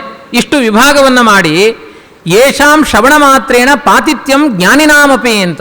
ತಾಮಸ ಪುರಾಣಗಳ ಪ್ರವಚನವನ್ನು ಕೇಳಿದರೆ ಅವನು ಎಂಥ ಜ್ಞಾನಿಯಾಗಿದ್ರೂ ಕೂಡ ಅವನಿಗೆ ಎಷ್ಟು ಚೆನ್ನಾಗಿ ನಾನು ಅದನ್ನು ಇಟ್ಕೊಂಡು ವ್ಯಾಖ್ಯಾನ ಮಾಡ್ತೀನಿ, ಇದನ್ನು ಇಟ್ಕೊಂಡು ವ್ಯಾಖ್ಯಾನ ಮಾಡಿಕೊಳ್ತೀನಿ ಅಂದರೂ ಅವನಿಗೆ ಪಾತಿತ್ಯ ಬರುತ್ತೆ. ಜ್ಞಾನಿಗಳಿಗೂ ಪಾತಿತ್ಯ ಇದೆ. ಶೃಣುದೇವಿ ಪ್ರವಕ್ಷ್ಯಾಮಿ ತಾಮಸಾನಿ ಯಥಾಕ್ರಮಂ ಅಂತ ಪಾರ್ವತಿಗೆ ರುದ್ರದೇವರು ಪದ್ಮಪುರಾಣದಲ್ಲಿ ಹೇಳುವ ವಚನ. ಇಷ್ಟೆಲ್ಲ ವಿಭಾಗ ಮಾಡಿಕೊಂಡು ಬಂದು ಪುರಾಣದಲ್ಲಿ ಮಾತ್ರ ವಿಭಾಗ ಇರುವುದಲ್ಲ, ಸ್ಮೃತಿವಾಕ್ಯಗಳಲ್ಲಿಯೂ ಕೂಡ ಎಷ್ಟೋ ಸ್ಮೃತಿಗಳಲ್ಲಿ ಏಕಾದಶಿ ಅನ್ನ ತಿನ್ನಬಹುದು ಅಂತ ಇದೆ, ಅದಕ್ಕೆ ವಿಭಾಗ ಮಾಡಿದ್ದಾರೆ. ತಥೈವ ಸ್ಮೃತಯ ಪ್ರೋಕ್ತ ಋಷಿಭಿ ತ್ರಿಗುಣಾನ್ವಿತಾ ಸಾತ್ವಿಕ ರಾಜಸಶ್ಚೈವ ತಾಮಸ ಶುಭದರ್ಶನೆ ವಾಸಿಷ್ಠಂ ಚೈವ ಹಾರೀತಂ ವ್ಯಾಸಂ ಪಾರಾಶರಂ ತಥಾ ಭಾರದ್ವಾಜಂ ಕಾಶ್ಯಪಂಚ ಸಾತ್ವಿಕ ಮುಕ್ತಿದಾಶುಭ. ವಸಿಷ್ಠ ಸ್ಮೃತಿ, ಹಾರೀತ, ವ್ಯಾಸ, ಪರಾಶರ, ಭರದ್ವಾಜ, ಕಾಶ್ಯಪ ಅನ್ನುವ ಸ್ಮೃತಿವಾಕ್ಯಗಳು ಸಾತ್ವಿಕ ಅಂತ ಕರೆಸಿಕೊಂಡಿದ್ದಾವೆ. ಗೌತಮಂ, ವಾಮನಂ, ಯಾಜ್ಞವಲ್ಕ್ಯಂ, ಆತ್ರೇಯಂ, ದಾಕ್ಷ್ಯಂ, ಕಾತ್ಯಾಯನಂ, ವೈಷ್ಣವಂಚ ರಾಜಸಾಹ. ವಾಮನ, ಯಾಜ್ಞವಲ್ಕ್ಯ, ಆತ್ರೇಯ, ದಾಕ್ಷ್ಯ, ಕಾತ್ಯಾಯನ, ವೈಷ್ಣವ ಇದು ರಾಜಸ ಸ್ಮೃತಿಗಳು. ಗೌತಮ, ಬಾರ್ಹಸ್ಪತ್ಯ, ಸಾಮೂರ್ತ, ಯಮ, ಶಾಂಕ, ಔಷನಸ ಇದೆಲ್ಲ ತಾಮಸ ಸ್ಮೃತಿಗಳು. ಇದನ್ನು ಕೇಳಿದರೆ ಖಂಡಿತ ನರಕಕ್ಕೆ ಹೋಗ್ತಾರೆ ತಾಮಸ ಸ್ಮೃತಿಗಳನ್ನು ಕೇಳಿದರೆ. ಕಿಮತ್ರ ಬಹುನೋಕ್ತೇನ ಪುರಾಣೇಶು ಸ್ಮೃತಿಷ್ವಪಿ ತಾಮಸ ನಿರಯಾಯವ ವರ್ಜಯೇತ್ತಾನ್ ವಿಚಕ್ಷಣ ಅಂತ ಇದು ವಾದಿರಾಜರ ಮಾತು. ಜ್ಞಾನಿಗಳಾದವರು ನಿಯಮೇನ ತಾಮಸ ಪುರಾಣಗಳು, ತಾಮಸ ಸ್ಮೃತಿಯನ್ನು ಕೇಳಿಸಿಕೊಳ್ಳಬಾರದು, ಖಂಡಿತ ಅವರಿಗೆ ನರಕ ಆಗುತ್ತೆ ಅಂತ ಹೇಳಿ ಕೊನೆಗೆ ಒಂದು ನಿರ್ಣಯ. ಇದು 40 ಶ್ಲೋಕಗಳ ವಿವರಣೆ ಇದೆ. ಕೊನೆಯ ಮಾತನ್ನು ನಾನು ಇಲ್ಲಿ ಓದ್ತಾ ಇದ್ದೇನೆ. ಪಾದ್ಮಸ್ಯ ಹ್ಯುತ್ತರಕಾಂಡ ಸ್ವಯಂ ಸಿದ್ಧಾಂತ ಏವಸನ್. ಪದ್ಮಪುರಾಣದಲ್ಲಿ ಪೂರ್ವಖಂಡ, ಉತ್ತರಖಂಡ ಅಂತಿದೆ, 5 ಖಂಡಗಳಿದ್ದಾವೆ ಅದರಲ್ಲಿ ಈಗ ನಾವು ಪ್ರವಚನ ಮಾಡ್ತಾ ಇರೋದೆಲ್ಲ ಆರಂಭದ ಖಂಡವೇ. ವಾದಿರಾಜರ ಪ್ರಕಾರ ಈ ಖಂಡಗಳೆಲ್ಲ ಇದು ಪೂರ್ವ ಪಕ್ಷ. ಇದರಲ್ಲಿ ಹೇಳಿದ್ದು ಯಾವುದು ಗ್ರಾಹ್ಯ ಅಲ್ಲ ಅಂತ ವಾದಿರಾಜರು ನಿಷೇಧ ಮಾಡಿದ್ದಾರೆ. ಶ್ಲೋಕದಲ್ಲಿ ನಮಗೆ ಸ್ಪಷ್ಟ ಆಗಲ್ಲ ಅಂತ ಅನಿಸಿದರೆ ಕೊನೆಗೆ ಸುರೋತ್ತಮ ತೀರ್ಥರು ವ್ಯಾಖ್ಯಾನ ಮಾಡ್ತಾರೆ. ಅತಃ ಪಾದ್ಮಸ್ಯ ಸಾತ್ವಿಕ ಪುರಾಣತ್ವೇಪಿ ತತ್ ಪೂರ್ವಕಾಂಡೋ ನ ಗ್ರಾಹ್ಯ ಏವ. ಈ ಪದ್ಮಪುರಾಣ ಪರಮ ಸಾತ್ವಿಕ ಆಗಿದ್ರೂ ಕೂಡ ವಾದಿರಾಜರ ನಿರ್ಣಯವನ್ನು ನಾವು ಇಟ್ಟುಕೊಂಡು ನೋಡಿದಾಗ ಅದರ ಪೂರ್ವಕಾಂಡ ಅಗ್ರಾಹ್ಯವೇ ಆಗಿದೆ. ಅಂದರೆ ಇಲ್ಲಿಯ ತನಕ ನಾವು ಪ್ರವಚನ ಮಾಡಿದ್ದು ಎಷ್ಟು ಸರಿ ಎನ್ನುವುದನ್ನು ಈ ವಾಕ್ಯದ ಹಿನ್ನೆಲೆಯಲ್ಲಿ ವಿಮರ್ಶೆ ಮಾಡಿಕೊಳ್ಬೇಕಾಗಿದೆ. ಅದಕ್ಕೆ ಶಿವಶಾಸ್ತ್ರೇಪಿ ಗ್ರಾಹ್ಯಂ, ಭಗವತ್ಶಾಸ್ತ್ರಕ್ಕೆ ಅನುಕೂಲವಾದದ್ದನ್ನು ಶಿವಶಾಸ್ತ್ರದಲ್ಲಿ, ಪಾಖಂಡಿಗಳ ಶಾಸ್ತ್ರದಲ್ಲಿ ಹೇಳಿದ್ದನ್ನು ಸ್ವೀಕಾರ ಮಾಡಬಹುದು. ಪದ್ಮಪುರಾಣದಲ್ಲಿ ಪೂರ್ವ ಪಕ್ಷದಲ್ಲಿ ಮಧ್ಯದಲ್ಲಿ ಹೇಳಿದರೂ ಕೂಡ ಈಗ ಎಷ್ಟೋ ಬ್ರಹ್ಮಸೂತ್ರದಲ್ಲಿಯೂ ಪೂರ್ವ ಪಕ್ಷದ ಮಧ್ಯದಲ್ಲಿ ಉದಾಹೃತವಾದ ಶ್ರುತಿಗಳಿರುತ್ತೆ, ಅದನ್ನು ನಾವು ಅಪ್ರಾಮಾಣಿಕ ಅಂತ ಬಿಡೋದಿಲ್ಲ. ಹಾಗೆಯೂ ಇಲ್ಲಿ ಯಾವುದು ಪ್ರಾಮಾಣಿಕ ಅರ್ಥಗಳಿದೆ ಅದನ್ನು ಸರಿಯಾಗಿ ವ್ಯಾಖ್ಯಾನ ಮಾಡಿಕೊಳ್ಳಬೇಕು ಅಂತ ಅರ್ಥ ತೋರುತ್ತೆ. ಹೀಗೆ ನಾವು ಸುಧಾರಿಸಿಕೊಂಡು ಬಿಟ್ಟರೆ ಹಾಗಾದರೆ ಇದನ್ನು ಪೂರ್ವಪಕ್ಷ ಸಿದ್ಧಾಂತ ಅಂತ ಯಾಕೆ ಹೇಳಬೇಕು? ಅದನ್ನು ನಾವು ಎಲ್ಲದಕ್ಕೂ ಸರಿಯಾಗಿ ಅರ್ಥ ಮಾಡಿಕೊಳ್ಳೋದಾದರೆ ಜ್ಞಾನಿಗಳಿಗೂ ಪಾತಿತ್ಯ ಇದೆ ಅಂತ ಯಾಕೆ ಹೇಳಬೇಕು? ಅದರಲ್ಲಿ ಎಚ್ಚರಿಕೆಗೋಸ್ಕರನೇ ಹೇಳಿದ್ದ ಅಭಿಪ್ರಾಯವ ಅಥವಾ ಏನು ಅನ್ನೋದನ್ನು ಏನು ಅಂದರೆ ನನ್ನ ಸಂಶಯ ಪರಿಹಾರ ಮಾಡಿಕೊಳ್ಳಿಕ್ಕೆ ನಾನು ಕೇಳಿದ್ದೇನಷ್ಟೇ. ಯಾಕೆಂದರೆ ಈಗಾಗಲೇ ಈ ಪ್ರವಚನದ ನಿಮಗೆ ಅನಿಸಿರಬಹುದು, ಒಂದು ಈ ಮಾಂಸಭಕ್ಷಣದ ಬಗ್ಗೆ ಅದು ಎಷ್ಟು ಪ್ರಸ್ತುತ ಅನ್ನೋದು ತುಂಬ ದೊಡ್ಡ ಗೊಂದಲ. ಕೆಲವರು ಮಾಡಬೇಕು ಅಂತಾರೆ, ಮಾಡಬಾರ್ದು ಅಂತಾರೆ. ಇನ್ನು ಪುರಾಣಗಳ ಬಗ್ಗೆ ಕೆಲವು ಕಡೆ ಇಲ್ಲ ಯೋಗ್ಯವಾದದ್ದನ್ನು ತಗೊಳ್ಬೇಕು, ಅದಕ್ಕೆ ಯೋಗ್ಯವಾಗಿ ವ್ಯಾಖ್ಯಾನ ಮಾಡಿಕೊಳ್ಳಬೇಕು, ಆಚಾರ್ಯರೆಲ್ಲೂ ಹಾಗೆ ಹೇಳಿಲ್ಲ ಅಂತ. ಪ್ರಕಾಶ ಸಂಹಿತೆಯನ್ನು ನೋಡಿದರೆ 2ನೇ ಅಧ್ಯಾಯದಲ್ಲಿ ಇದೇ ಪದ್ಮಪುರಾಣದಲ್ಲಿ ಬರುವಂತೆ ವಚನಗಳಿದ್ದಾವೆ. ತಾಮಸ ಪುರಾಣಗಳನ್ನು ಶ್ರವಣ ಮಾಡಿದ್ರಿಂದ ಪಾತಿತ್ಯ ಉಂಟಾಗುತ್ತೆ ಅಂತ ಪ್ರಕಾಶ ಸಂಹಿತೆಯಲ್ಲೂ ಇದೆ. ಆಚಾರ್ಯರು ಇದನ್ನೇನು ಪ್ರಖರವಾಗಿ ನಿಷೇಧ ಮಾಡಲಿಲ್ಲ. ತಾಮಸ ಪುರಾಣಗಳನ್ನು ಕೇಳಿ ಅದು ತಗೊಳ್ಬೋದು ಅಂತ ಆಚಾರ್ಯರಲ್ಲೂ ಹೇಳಲಿಲ್ಲ. ಬಹುತೇಕ ಆಚಾರ್ಯರಿಗೆ ಸಿಕ್ಕಿರುವಂತಹ ಸಾತ್ವಿಕವಾದ ಭಾಗಗಳು ನಮಗೆ ಸಿಗುತ್ತಾನೇ ಇಲ್ಲ. ವಾಮನ ಪುರಾಣ ಅಂತ ಇದೆ. ನಾವೆಲ್ಲ ಎಷ್ಟು ಅವ್ಯವಸ್ಥೆ ಅಂದರೆ ಪದ್ಮಪುರಾಣದಲ್ಲಿ ಸೃಷ್ಟಿಖಂಡ ಅಂತ ಇಲ್ಲಿ ಪ್ರವಚನ ನಾವು ಮಾಡ್ತಾ ಇದ್ದೇವೆ. ಮಹಾರಾಜರ ಕಾಲದಲ್ಲಿ 50 ಜನ ವಿದ್ವಾಂಸರು ಸೇರಿ ಮಾಡಿದ ಒಂದು ಪುಸ್ತಕ ಇದೆ. ಅದರಲ್ಲಿ ಸ್ವರ್ಗಖಂಡ ಮೊದಲು ಪ್ರಿಂಟ್ ಆಗಿದೆ. ಸೃಷ್ಟಿಖಂಡ 4ನೇ ಖಂಡ, ಅದು ಮೊದಲನೇ ಖಂಡ ಅಲ್ಲ. ನಾನು ಆ ಪುಸ್ತಕದಲ್ಲಿ ಹುಡುಕ್ಲಿಕ್ಕೆ ಹೋಗಿ ನಿನ್ನೆ ಅರ್ಧ ಗಂಟೆ ಟೈಮ್ ವೇಸ್ಟ್ ಆಯಿತು. ಪುಸ್ತಕ ಈ ಭಾಗವೇ ಸಿಗಲಿಲ್ಲ. ಇನ್ನು ಕೆಲವು ಶ್ಲೋಕಗಳು ಇಲ್ಲೇ ಇಲ್ಲ. ಇಂಥ ಅವ್ಯವಸ್ಥೆಗಳು ಸಹಸ್ರವಾಗಿ ಇದೆ. ವಾಮನ ಪುರಾಣ ಅಂತ ಹಿಂದೆ ಇದು ಸ್ವಾಮಿಗಳ ಗ್ರಂಥಾಲಯದಲ್ಲಿ, ಸರ್ವಮೂಲ ಗ್ರಂಥಾಲಯದಲ್ಲಿ, ಫಲಿಮಾರ್ ಮಠದಲ್ಲಿ ಯಾರೋ ಒಬ್ಬರು ಜ್ಞಾನಿಗಳು, ಹಿಂದಿನ ಯಾರೋ ಒಬ್ಬರು ಆಚಾರ್ಯರು, ಮಧ್ವಾಚಾರ್ಯರು ಯಾವ ಪುರಾಣದಿಂದ ಎಷ್ಟೆಷ್ಟು ಪ್ರಮಾಣ ಶ್ಲೋಕವನ್ನು ತೆಗೆದಿದ್ದಾರೆ ಅಂತ ಒಂದು ಲಿಸ್ಟ್ ಮಾಡಿ ಇಟ್ಟಿದ್ದಾರೆ. ನಾನು ಪರ್ಯಾಯದಲ್ಲಿದ್ದಾಗ ಅದನ್ನು ಓದ್ಕೊಂಡು ನಾನೊಂದು ಲಿಸ್ಟ್ ಮಾಡಿಕೊಂಡು ಬರ್ಕೊಂಡು ಬಂದಿದ್ದೆ. ಆ ಪುಸ್ತಕ ತರಲಿಲ್ಲ, ನಾನು ಬರ್ಕೊಂಡು ಬಂದಿದ್ದೆ. ಅದರಲ್ಲಿ ವಾಮನ ಪುರಾಣದಲ್ಲಿ 140 ಕಡೆಯ ಕೊಟೇಶನ್ನು ಮಧ್ವಾಚಾರ್ಯ ಕೊಟ್ಟಿದ್ದಾರೆ ಅಂತ ಅವರು ಲಿಸ್ಟ್ ಮಾಡಿ ಇಟ್ಟಿದ್ದಾರೆ. ನಾನು ಇಡೀ ವಾಮನ ಪುರಾಣ ಹುಡುಕಿದೆ, ಒಂದೇ ಒಂದು ಶ್ಲೋಕ ಸಿಕ್ತು ಮಧ್ವಾಚಾರ್ಯ ಕೋಟ್ ಮಾಡಿದ್ದು, ತತ್ರ ತತ್ರ ಸ್ಥಿತೋ ವಿಷ್ಣು ತತ್ತಚ್ಛಕ್ತಿ ಪ್ರಬೋಧಯನ್ ಅನ್ನುವ ಒಂದೇ ಒಂದು ಶ್ಲೋಕ ವಾಮನ ಪುರಾಣದ್ದು ಆಚಾರ್ಯ ಉಲ್ಲೇಖ ಮಾಡಿ ಸಿಕ್ತು. ಇನ್ನು 139 ಶ್ಲೋಕ ವಾಮನ ಪುರಾಣದಲ್ಲಿ ಸಿಗ್ತಾ ಇಲ್ಲ, ಭವಿಷ್ಯ ಪುರಾಣದಲ್ಲಿ ಸಿಗೋದಿಲ್ಲ. ಪದ್ಮ ಪುರಾಣದಲ್ಲಿಯೂ ಖಂಡಗಳೇ ವ್ಯತ್ಯಾಸ ಆಗಿದೆ. ಹೀಗೆಲ್ಲ ಇದ್ದಾಗ ಮತ್ತೆ ಅದರಲ್ಲಿ ಪೂರ್ವಖಂಡ ಉತ್ತರಖಂಡ ಅಂತ ಇದೆ. ವಾದಿರಾಜರು ತಮ್ಮ ಗ್ರಂಥಗಳಲ್ಲಿ ಉತ್ತರಖಂಡದಲ್ಲಿ ಬರುವಂತಹ ವಾಸುದೇವ ಸಹಸ್ರನಾಮ ಬೇರೆ ಬೇರೆ ವಿಷಯಗಳನ್ನು ತಮ್ಮ ಶ್ಲೋಕಗಳಲ್ಲೂ ಸೇರಿಸಿಕೊಂಡಿದ್ದಾರೆ. ಸುಧಾದೃಷ್ಟ್ಯ ಮೃತಾಶೇಷ ಸ್ವಸೈನ್ಯೋ ಜೀವನೈಕದ ಕಪಿಸೇನಾ ಸಾಕ್ಷಿಣೀಸ ಪ್ರಹ್ಲಾದಾಮಿಜ ಅಜಾಮಿಳಾವಪಿ ಅಭಯ ಸಂಸ್ತವ ಸ್ತೋತ್ರಗಳು. ವಾಸುದೇವ ಸಹಸ್ರನಾಮದನ್ನು ಯುಕ್ತಿಮಲ್ಲಿಕ ತುಂಬ ಬಳಸಿಕೊಂಡಿದ್ದಾರೆ. ಉತ್ತರಖಂಡದಲ್ಲಿ ಹೇಳಿದ ಅನೇಕ ವಿಷಯಗಳನ್ನು ವಾದಿರಾಜರು ಪ್ರಮಾಣಬದ್ಧವಾಗಿ ಬಳಸಿಕೊಂಡಿದ್ದಾರೆ. ಪೂರ್ವಖಂಡದಲ್ಲಿ ಹೇಳಿದ್ದನ್ನು ಯಾವುದನ್ನು ವಾದಿರಾಜರು ಸ್ವೀಕಾರ ಮಾಡಿಲ್ಲ. ಇದೆಲ್ಲ ನಾನು ಸ್ವಲ್ಪ ಪುರಾಣದಲ್ಲಿ ಆಸಕ್ತಿ ಇರುವುದರಿಂದ ಇಷ್ಟೆಲ್ಲ ನೋಡಿ ಇದರಲ್ಲಿ ನಾವು ಏನು ಮಾಡಬೇಕು, ಇಂಥ ಪ್ರಸಂಗಗಳಲ್ಲಿ ಈ ಗೋಮಾಂಸವನ್ನು ಬ್ರಾಹ್ಮಣರಾಗಿ ತಿಂದರು ಅನ್ನುವ ಈ ಕಥೆಗಳೆಲ್ಲ ಅಪ್ರಾಮಾಣಿಕ, ಇದು ಪೂರ್ವಖಂಡ, ಆದ್ದರಿಂದ ಇದನ್ನು ಬಿಡಬೇಕು ಅಂತ ಹೇಳುವುದೇ ಪ್ರಶಸ್ತ ಅಂತ ಕಥೆಯನ್ನೇನೋ ಹೇಳಿದ್ದೇನೆ. ನನಗೆ ಹೀಗೆ ತೋರ್ತಾ ಇದೆ. ಯಾಕೆಂದರೆ ವಾದಿರಾಜರು ಸ್ಪಷ್ಟವಾಗಿ ಪೂರ್ವಖಂಡ ಅಗ್ರಾಹ್ಯ, ಸುರೋತ್ತಮ ತೀರ್ಥರ ವ್ಯಾಖ್ಯಾನವೂ ಇದೆ. ಆದ್ದರಿಂದ ಎಚ್ಚರಿಕೆಯಲ್ಲಿ ನಾವು ಪ್ರವಚನವನ್ನು ಮಾಡಬೇಕಾಗುತ್ತೆ ಅಂತ ವಿದ್ಯಾಮಾನ್ಯ ತೀರ್ಥರು ಎಲ್ಲವನ್ನೂ ವಿಮರ್ಶಾತ್ಮಕವಾಗಿ ನೋಡಿ ನಿರ್ಣಯಕ್ಕೆ ಬರೋರಾದ್ರಿಂದ ಈ ಒಂದು ವಿಮರ್ಶೆ ಆಗಲಿ ಎನ್ನುವುದೇ ಗುರುಗಳ ದೃಷ್ಟಿ ಇದೆ. ಹರಿವಂಶದಲ್ಲಿಯೂ ಈ ಕಥೆ ಇದೆ. ಅವಾಗ ಏನು ಮಾಡಬೇಕು, ಇದನ್ನು ಬಿಡಲಿಕ್ಕಾಗುತ್ತಾ ಅಂತ ಒಂದು ಪ್ರಶ್ನೆ ಇದೆ. ಇನ್ನೂ ಬಲ ಜಾಸ್ತಿ ಆಯಿತು ಆದರೆ ವಿಮರ್ಶೆಗೆ. ಆದ್ದರಿಂದ ಇಷ್ಟು ಹೇಳಿ, ವಿದ್ಯಾಮಾನ್ಯ ತೀರ್ಥರೇ ನಮ್ಮ ಬದುಕಿನ ಉಸಿರು. ನಮ್ಮ ಮನೆಯಲ್ಲಿ ಇವತ್ತು ವಿದ್ಯಾಮಾನ್ಯರ ಹೆಸರೇಳಿಕೊಂಡು ನಾವು ವಿದ್ವಾಂಸರಾಗಿದ್ದೇವೋ ಇಲ್ಲೋ ವೈದಿಕ ಧರ್ಮವನ್ನು ಬಿಡಲಿಲ್ಲ. ಬಹುತೇಕ ಲೌಕಿಕಕ್ಕೆ ಹೋಗದೆ ವಿದ್ಯಾಮಾನ್ಯರ ಪ್ರಭಾವ ನಮ್ಮ ವಂಶಕ್ಕೆ ಬಂದ ಮೇಲೆ 20 ಜನ ಸದಸ್ಯರು ವೈದಿಕರಾಗ್ತಾ ಇದ್ದೇವೆ ವಿದ್ಯಾಮಾನ್ಯರ ಹೆಸರಿನ ಹಿನ್ನೆಲೆಯಲ್ಲಿ ಅಂತ ಹೇಳಿಕೊಳ್ಳಿಕ್ಕೆ ತುಂಬ ಸಂತೋಷವನ್ನು ಪಡ್ತಾ ಇದ್ದೇನೆ. ವಿದ್ಯಾಮಾನ್ಯರೇ ನಮ್ಮ ಬದುಕಿನ ಸರ್ವಸ್ವ. ಯಾವತ್ತೂ ಕೂಡ ಅವರಲ್ಲಿರುವ ಭಕ್ತಿ ನಮಗೆ ನಾಶ ಆಗದೇ ಇರಲಿ ಅನ್ನುವುದೊಂದೇ ಪ್ರಾರ್ಥನೆ. ಅನೇಕ ವಿಷಯದಲ್ಲಿ ಈ ಕಲಿಯುಗದಲ್ಲಿ ನಮ್ಮ ಅಣ್ಣಂದ್ರೆ ಹೇಳ್ತಿರ್ತಾರೆ, ಶಶ್ವ ಪಾಪಿಯ ದಿವಸಾಹ ಅಂತ. ಕಲಿಯುಗದಲ್ಲಿ ಮುಂದೆಲ್ಲ ಕೆಟ್ಟ ದಿನಗಳೇ ಇದೆ, ಒಳ್ಳೆಯ ದಿನಗಳು ಸಿಗುವುದು ಬಹಳ ಕಷ್ಟ ಅಂತ. ಕಲಿಯುಗವನ್ನು ಹಿಡಿದು ನಿಲ್ಲಿಸಿ ಧರ್ಮವನ್ನು ತೋರಿಸಿಕೊಟ್ಟ ಮಹಾನುಭಾವರು ವಿದ್ಯಾಮಾನ್ಯ ತೀರ್ಥರು. ನಮ್ಮ ಬುದ್ಧಿಯಲ್ಲಿ ಒಳ್ಳೆಯ ಶುದ್ಧವಾದ ಬುದ್ಧಿಯನ್ನು ಕೊಡಲಿ, ನಮಗೆ ಆ ಧರ್ಮದ ಜಾಗೃತಿ ಪ್ರಜ್ಞೆಯನ್ನು ಕೊನೆಯ ತನಕ ಕೊಟ್ಟು ಅವರಲ್ಲಿರುವ ಭಕ್ತಿಯನ್ನು ಕೊನೆಯ ತನಕ ನಾಶ ಮಾಡದೇ ಇರುವಂತೆ ಅವರು ನಮಗೆ ಅನುಗ್ರಹ ಮಾಡಲಿ ಅಂತ ಇಷ್ಟೇ ಗುರುಗಳ ಸನ್ನಿಧಾನದಲ್ಲಿ ಪ್ರಾರ್ಥನೆ ಮಾಡಿ, ಎಲ್ಲ ವಿದ್ಯಾಮಾನ್ಯ ತೀರ್ಥರ ಶಿಷ್ಯರಿದ್ದಾರೆ, ಅವರ ಅಂತರ್ಯಾಮಿಯಾದ ಭಗವಂತನಿಗೆ ಈ 4 ವಾಕ್ಕುಸುಮಗಳನ್ನು ಸಮರ್ಪಣೆ ಮಾಡಿ ನನ್ನ ಮಾತನ್ನು ಮುಗಿಸ್ತೇನೆ. ಹರೇ ನಮಃ. ಶ್ರೀಕೃಷ್ಣಾರ್ಪಣಮಸ್ತು.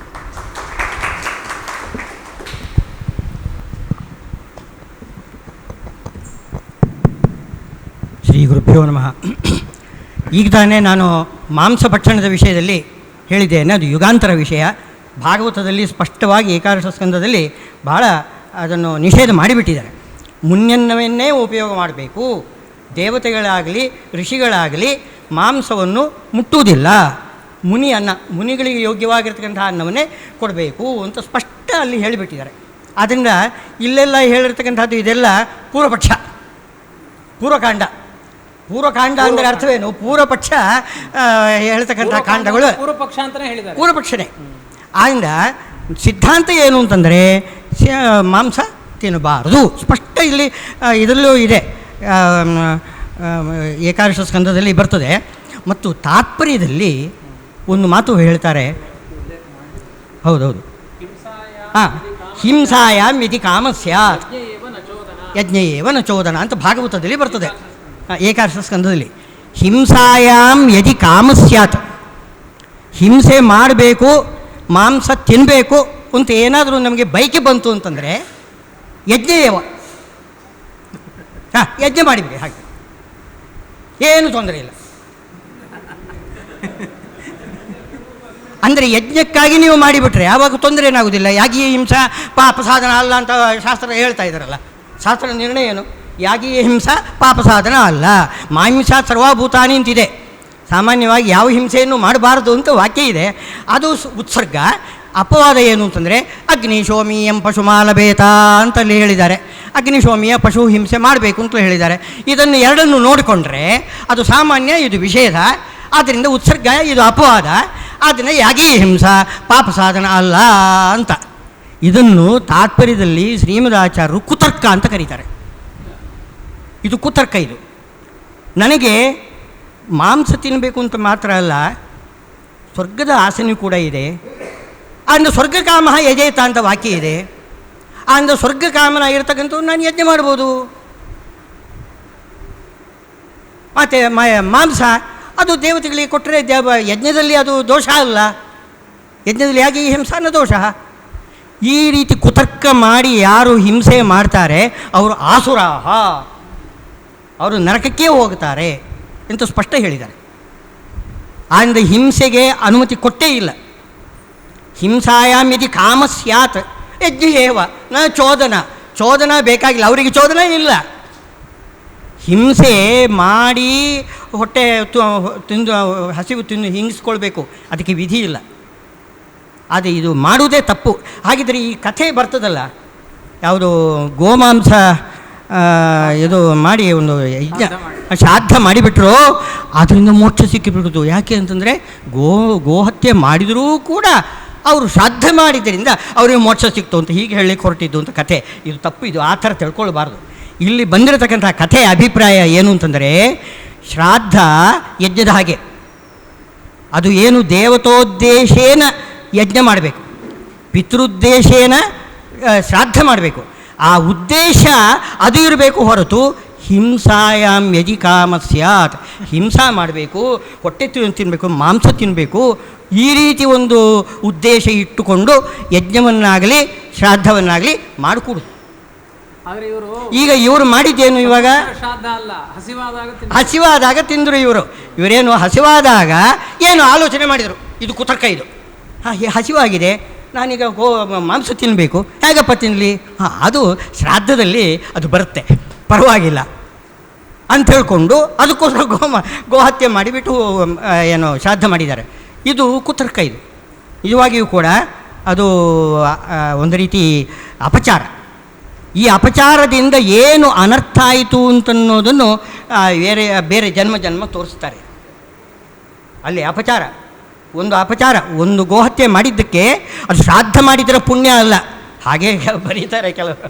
ಶ್ರಾದ್ದ ಮಾಡಿದರೆ, ಅವ್ರು ಗೋಹತ್ಯೆ ಮಾಡಿದರೂ ಕೂಡ ಶ್ರಾದ್ದ ಮಾಡಿದ್ದರೂ ಪುಣ್ಯ ಇರುವುದರಿಂದ ಅವರು ನಿಧಾನವಾಗಿ ಅವರು ಮೋಕ್ಷಕ್ಕೆ ಹೋದರು ಅಂತ. ಹಾಗಲ್ವೇ ಅಲ್ಲ.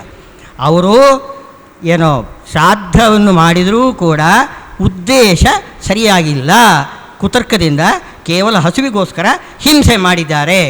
ಆ ಪಾಪದ ಪಾಪವನ್ನು ಪ್ರಾರಬ್ಧವನ್ನು ಕ್ರಮೇಣ ಉಂಡು ಕೊನೆಗೆ ತಾನಾಗಿ ಅವರಿಗೆ ಬ್ರಹ್ಮಜ್ಞಾನ ಉದಯ ಆಯಿತು ಅಂತ ಕೊನೆಗೆ ಬರ್ತದೆ. ಬ್ರಹ್ಮಜ್ಞಾನ ಉದಯ ಆಗಿಬಿಡ್ತದೆ. ಅಂದರೆ ಅಷ್ಟರವರೆಗೆ ಅಭಿಭೂತವಾಗಿರ್ತಕ್ಕಂಥ ಬ್ರಹ್ಮಜ್ಞಾನ, ಅಪರೋಕ್ಷ ಜ್ಞಾನ, ಈ ಪ್ರಾರಬ್ಧ ಕರ್ಮವನ್ನು ಉಂಡ ಮೇಲೆ ಅದು ವ್ಯಕ್ತವಾಗ್ತದೆ ಬ್ರಹ್ಮಜ್ಞಾನ. ಯಾವ ರೀತಿ ಇವನಿಗೆ ಜಡಭರತ ಇತ್ಯಾದಿಗಳೆಲ್ಲ ಬರ್ತದೆ ನೋಡಿ. ಅಜಾಮಿಳ ಅಷ್ಟು 12 ವರ್ಷ ಕಾಲ ಏನು ಅನಾಚಾರ ಮಾಡಿಬಿಟ್ಟು ಕೊನೆಗೆ ನಾರಾಯಣ ಅಂತ ಶಬ್ದವನ್ನು ಹೇಳುವಾಗ ಇದ್ದಕ್ಕಿದ್ದ ಹಾಗೆ ಅವನಿಗೆ ಜ್ಞಾನೋದಯ ಆಯಿತು. ಆ ರೀತಿ ಇವರು ಏನು ಮಾಡಿರ್ತಕ್ಕಂಥ ಪಾಪ ಏನಿದೆ ಆ ಪಾಪ ಪ್ರಾರಬ್ಧವನ್ನು ಅನುಭವಿಸಿ ಕಳೆದುಕೊಂಡರು. ಇದರ ಅರ್ಥ ಏನು? ಈ ಮಾತಿನ ಈ ಕಥೆಯ ಒಂದು ನೀತಿ ಏನು ಅಂತಂದರೆ, ನೀವು ಯಾವತ್ತೂ ಕೂಡ ಶ್ರಾದ್ದವನ್ನು ಮಾಡುವಾಗ ನೀವು ಲೌಕಿಕವಾಗಿರ್ತಕ್ಕಂಥ ಫಲವನ್ನು ಉದ್ದೇಶಿಸಿ ಮಾಡಬಾರ್ದು. ಕೇವಲ ಪಿತೃಗಳ ತೃಪ್ತಿಯಾಗಬೇಕು ಎಂಬ ಅಭಿಪ್ರಾಯದಿಂದಲೇ ಮಾಡಬೇಕು. ಆದರೆ ಶ್ರಾದ್ದದ ಊಟ ತಿನ್ನೋಣ, ಅಷ್ಟು ಜನಗಳಿಗೆ ಊಟ ಹಾಕೋಣ, ಎಲ್ಲರಿಂದಲೂ ಕೂಡ ಪ್ರಶಂಸೆ ತಗೊಳ್ಳೋಣ, ಈರೆಲ್ಲ ಅಭಿಪ್ರಾಯ. ಆ ಥರ ಅಲ್ಲ. ಒಂದು ಡಿನ್ನರ್ ಪಾರ್ಟಿ ಕೊಡೋಣ, ಅದಕ್ಕೋಸ್ಕರ ನಾವು ಶ್ರಾದ್ದ ಮಾಡ್ತೇವೆ, ಹಾಗೆ ಮಾತ್ರ ಮಾಡಬಾರ್ದು. ಏನು ಶ್ರಾದ್ದ ಅಂತಂದರೆ ಪಿತೃದ್ದೇಶನೇ ಮಾಡಬೇಕು, ಯಜ್ಞ ಅಂತಂದರೆ ದೇವತೋದ್ದೇಶನೇ ಮಾಡಬೇಕು. ಇದು ವ್ಯತ್ಯಾಸ ಮಾಡಿದರೆ ಇಂಥ ಬ್ರಹ್ಮಜ್ಞಾನಿಗಳಿಗೂ ಕೂಡ ಇಂಥ ಅವಸ್ಥೆ ಬರ್ತದೆ. ಜಾಗ್ರತೆ ಅಂತ ತಿಳ್ಕೊಂಡ್ಕೋಸ್ಕರ ಈ ಕಥೆ ಬಂದಿರೋದು ಹೊರತು ಶ್ರಾದ್ದದ ಮಹಿಮೆ, ಶ್ರಾದ್ದದ ಮಹಿಮೆ ಇದು ಕೂಡ ಶ್ರಾದ್ದದ ಮಹಿಮೆನೇ. ಏನಾದರೂ ವ್ಯತ್ಯಾಸ ಮಾಡಿಬಿಟ್ರೆ ಇಷ್ಟು ಅನರ್ಥ ಆಗುತ್ತೆ. ಇದು ಶ್ರಾದ್ದದ ಮಹಿಮೆ. ಇದು ಶ್ರಾದ್ದದಲ್ಲಿ ವ್ಯತ್ಯಾಸ, ಈ ಥರ ಉದ್ದೇಶ ವ್ಯತ್ಯಾಸ ಆಗ್ಬಿಡ್ತು. ಅದು ಹೇಗೆ ಅಂದರೆ ಆ ಸನ್ನತಿ ಎನ್ನುವ ಗೋವೆ ಸಂತುಷ್ಟವಾಗಿ ಇಂಥ ಒಂದು ಸತ್ಕರ್ಮವನ್ನು ಮಾಡಿದಿರಿ ಅಂತ ಹೇಳಿ ಪ್ರೋತ್ಸಾಹ ಕೊಡ್ಲಿಕ್ಕೋಸ್ಕರ ಜೀವನದ ಜೊತೆಗೆ ಬಂತು ಅಂತ ಹಾಗೆ ಅಲ್ಲಲ್ಲ, ಅವರಿಗೆ ಅನುಗ್ರಹ ಮಾಡಲಿಕ್ಕೋಸ್ಕರನೇ ಬಂದಿರೋದು.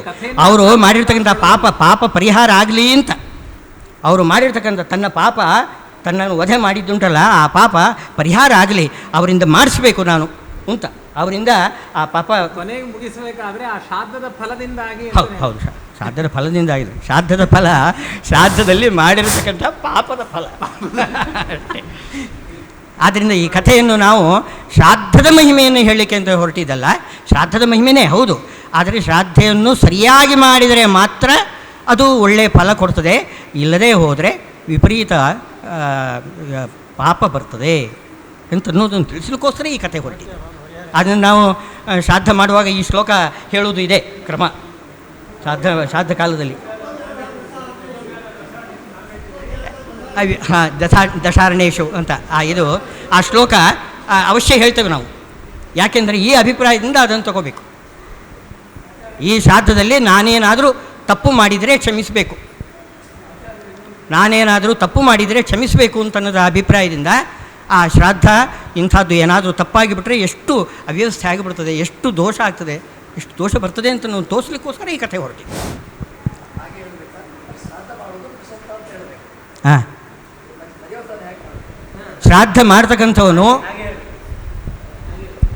ಈಗ ಅವನು ಪಾಪ ಮಾಡಿದ್ದಾನೆ ಅಂತ ಹೇಳಬೇಕು ಅಂತ ಒಂದು, ಶ್ರಾದ್ದದಲ್ಲಿ ಪಾಪ ಮಾಡಬೇಡಿ ಅಂತ ಒಂದು.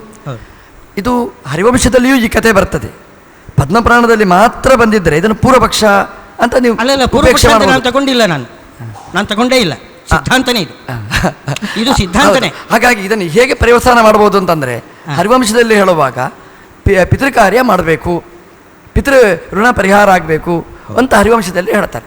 ಹಾಗೆ ಇಲ್ಲಿ ಅದಕ್ಕೆ ಪೂರಕವಾಗಿ ಈ ಕಥೆಯಲ್ಲಿ ಏನು ಸಾರ ತಗೊಳ್ಬೇಕು ಅಂತಂದರೆ, ಮಾಂಸ ತಿನ್ನಿ ಅದೆಲ್ಲ ಅಲ್ಲ, ಒಟ್ಟಿಗೆ ಪಿತೃಶ್ರಾದ್ದ ಮಾಡಿದರೆ ಒಳ್ಳೆಯದು, ಅದು ಮಾಡಲೇಬೇಕಾಗಿರ್ತಕ್ಕಂಥದ್ದು, ಇಷ್ಟೊಂದು ಗ್ರಹಣೆ ಮಾಡಿ. ಹೌದು, ಅದೊಂದು ಬೇರೆನೇ ಇದೆ ಹರಿವಂಶದಲ್ಲಿ ಕಥೆ ತಗೊಳ್ಳಿ. ಅಲ್ಲ, ಇದು ಕಥೆ ಒಂದೇ ಲೆಕ್ಕ ಇದೆ, ಎರಡು ಕಡೆ ಕೂಡ ಮಂತ್ರ ಮಾತ್ರ ಬೇರೆ ಅಷ್ಟೇ ಹೊರತು, ಮಂತ್ರದಾನುಪೂರ್ವಿ ಬೇರೆ ಅಷ್ಟೇ ಹೊರತು, ಇದೇ ಕಥೆ ಅಲ್ಲಿಯೂ ಹರಿವಂಶದಲ್ಲಿಯೂ ಬರುತ್ತೆ.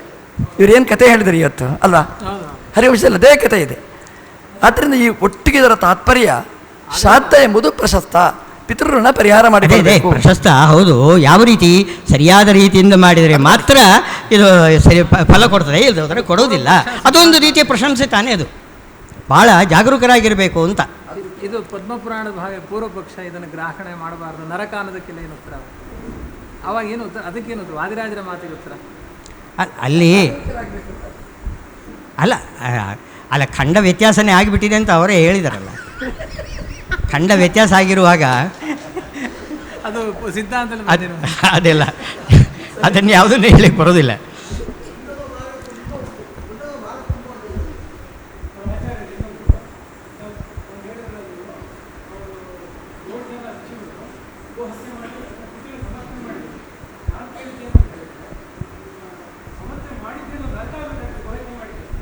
ಅದೇ ನರಕನೇ, ಇದೆಲ್ಲ ನರಕನೇ ಅಲ್ಲ.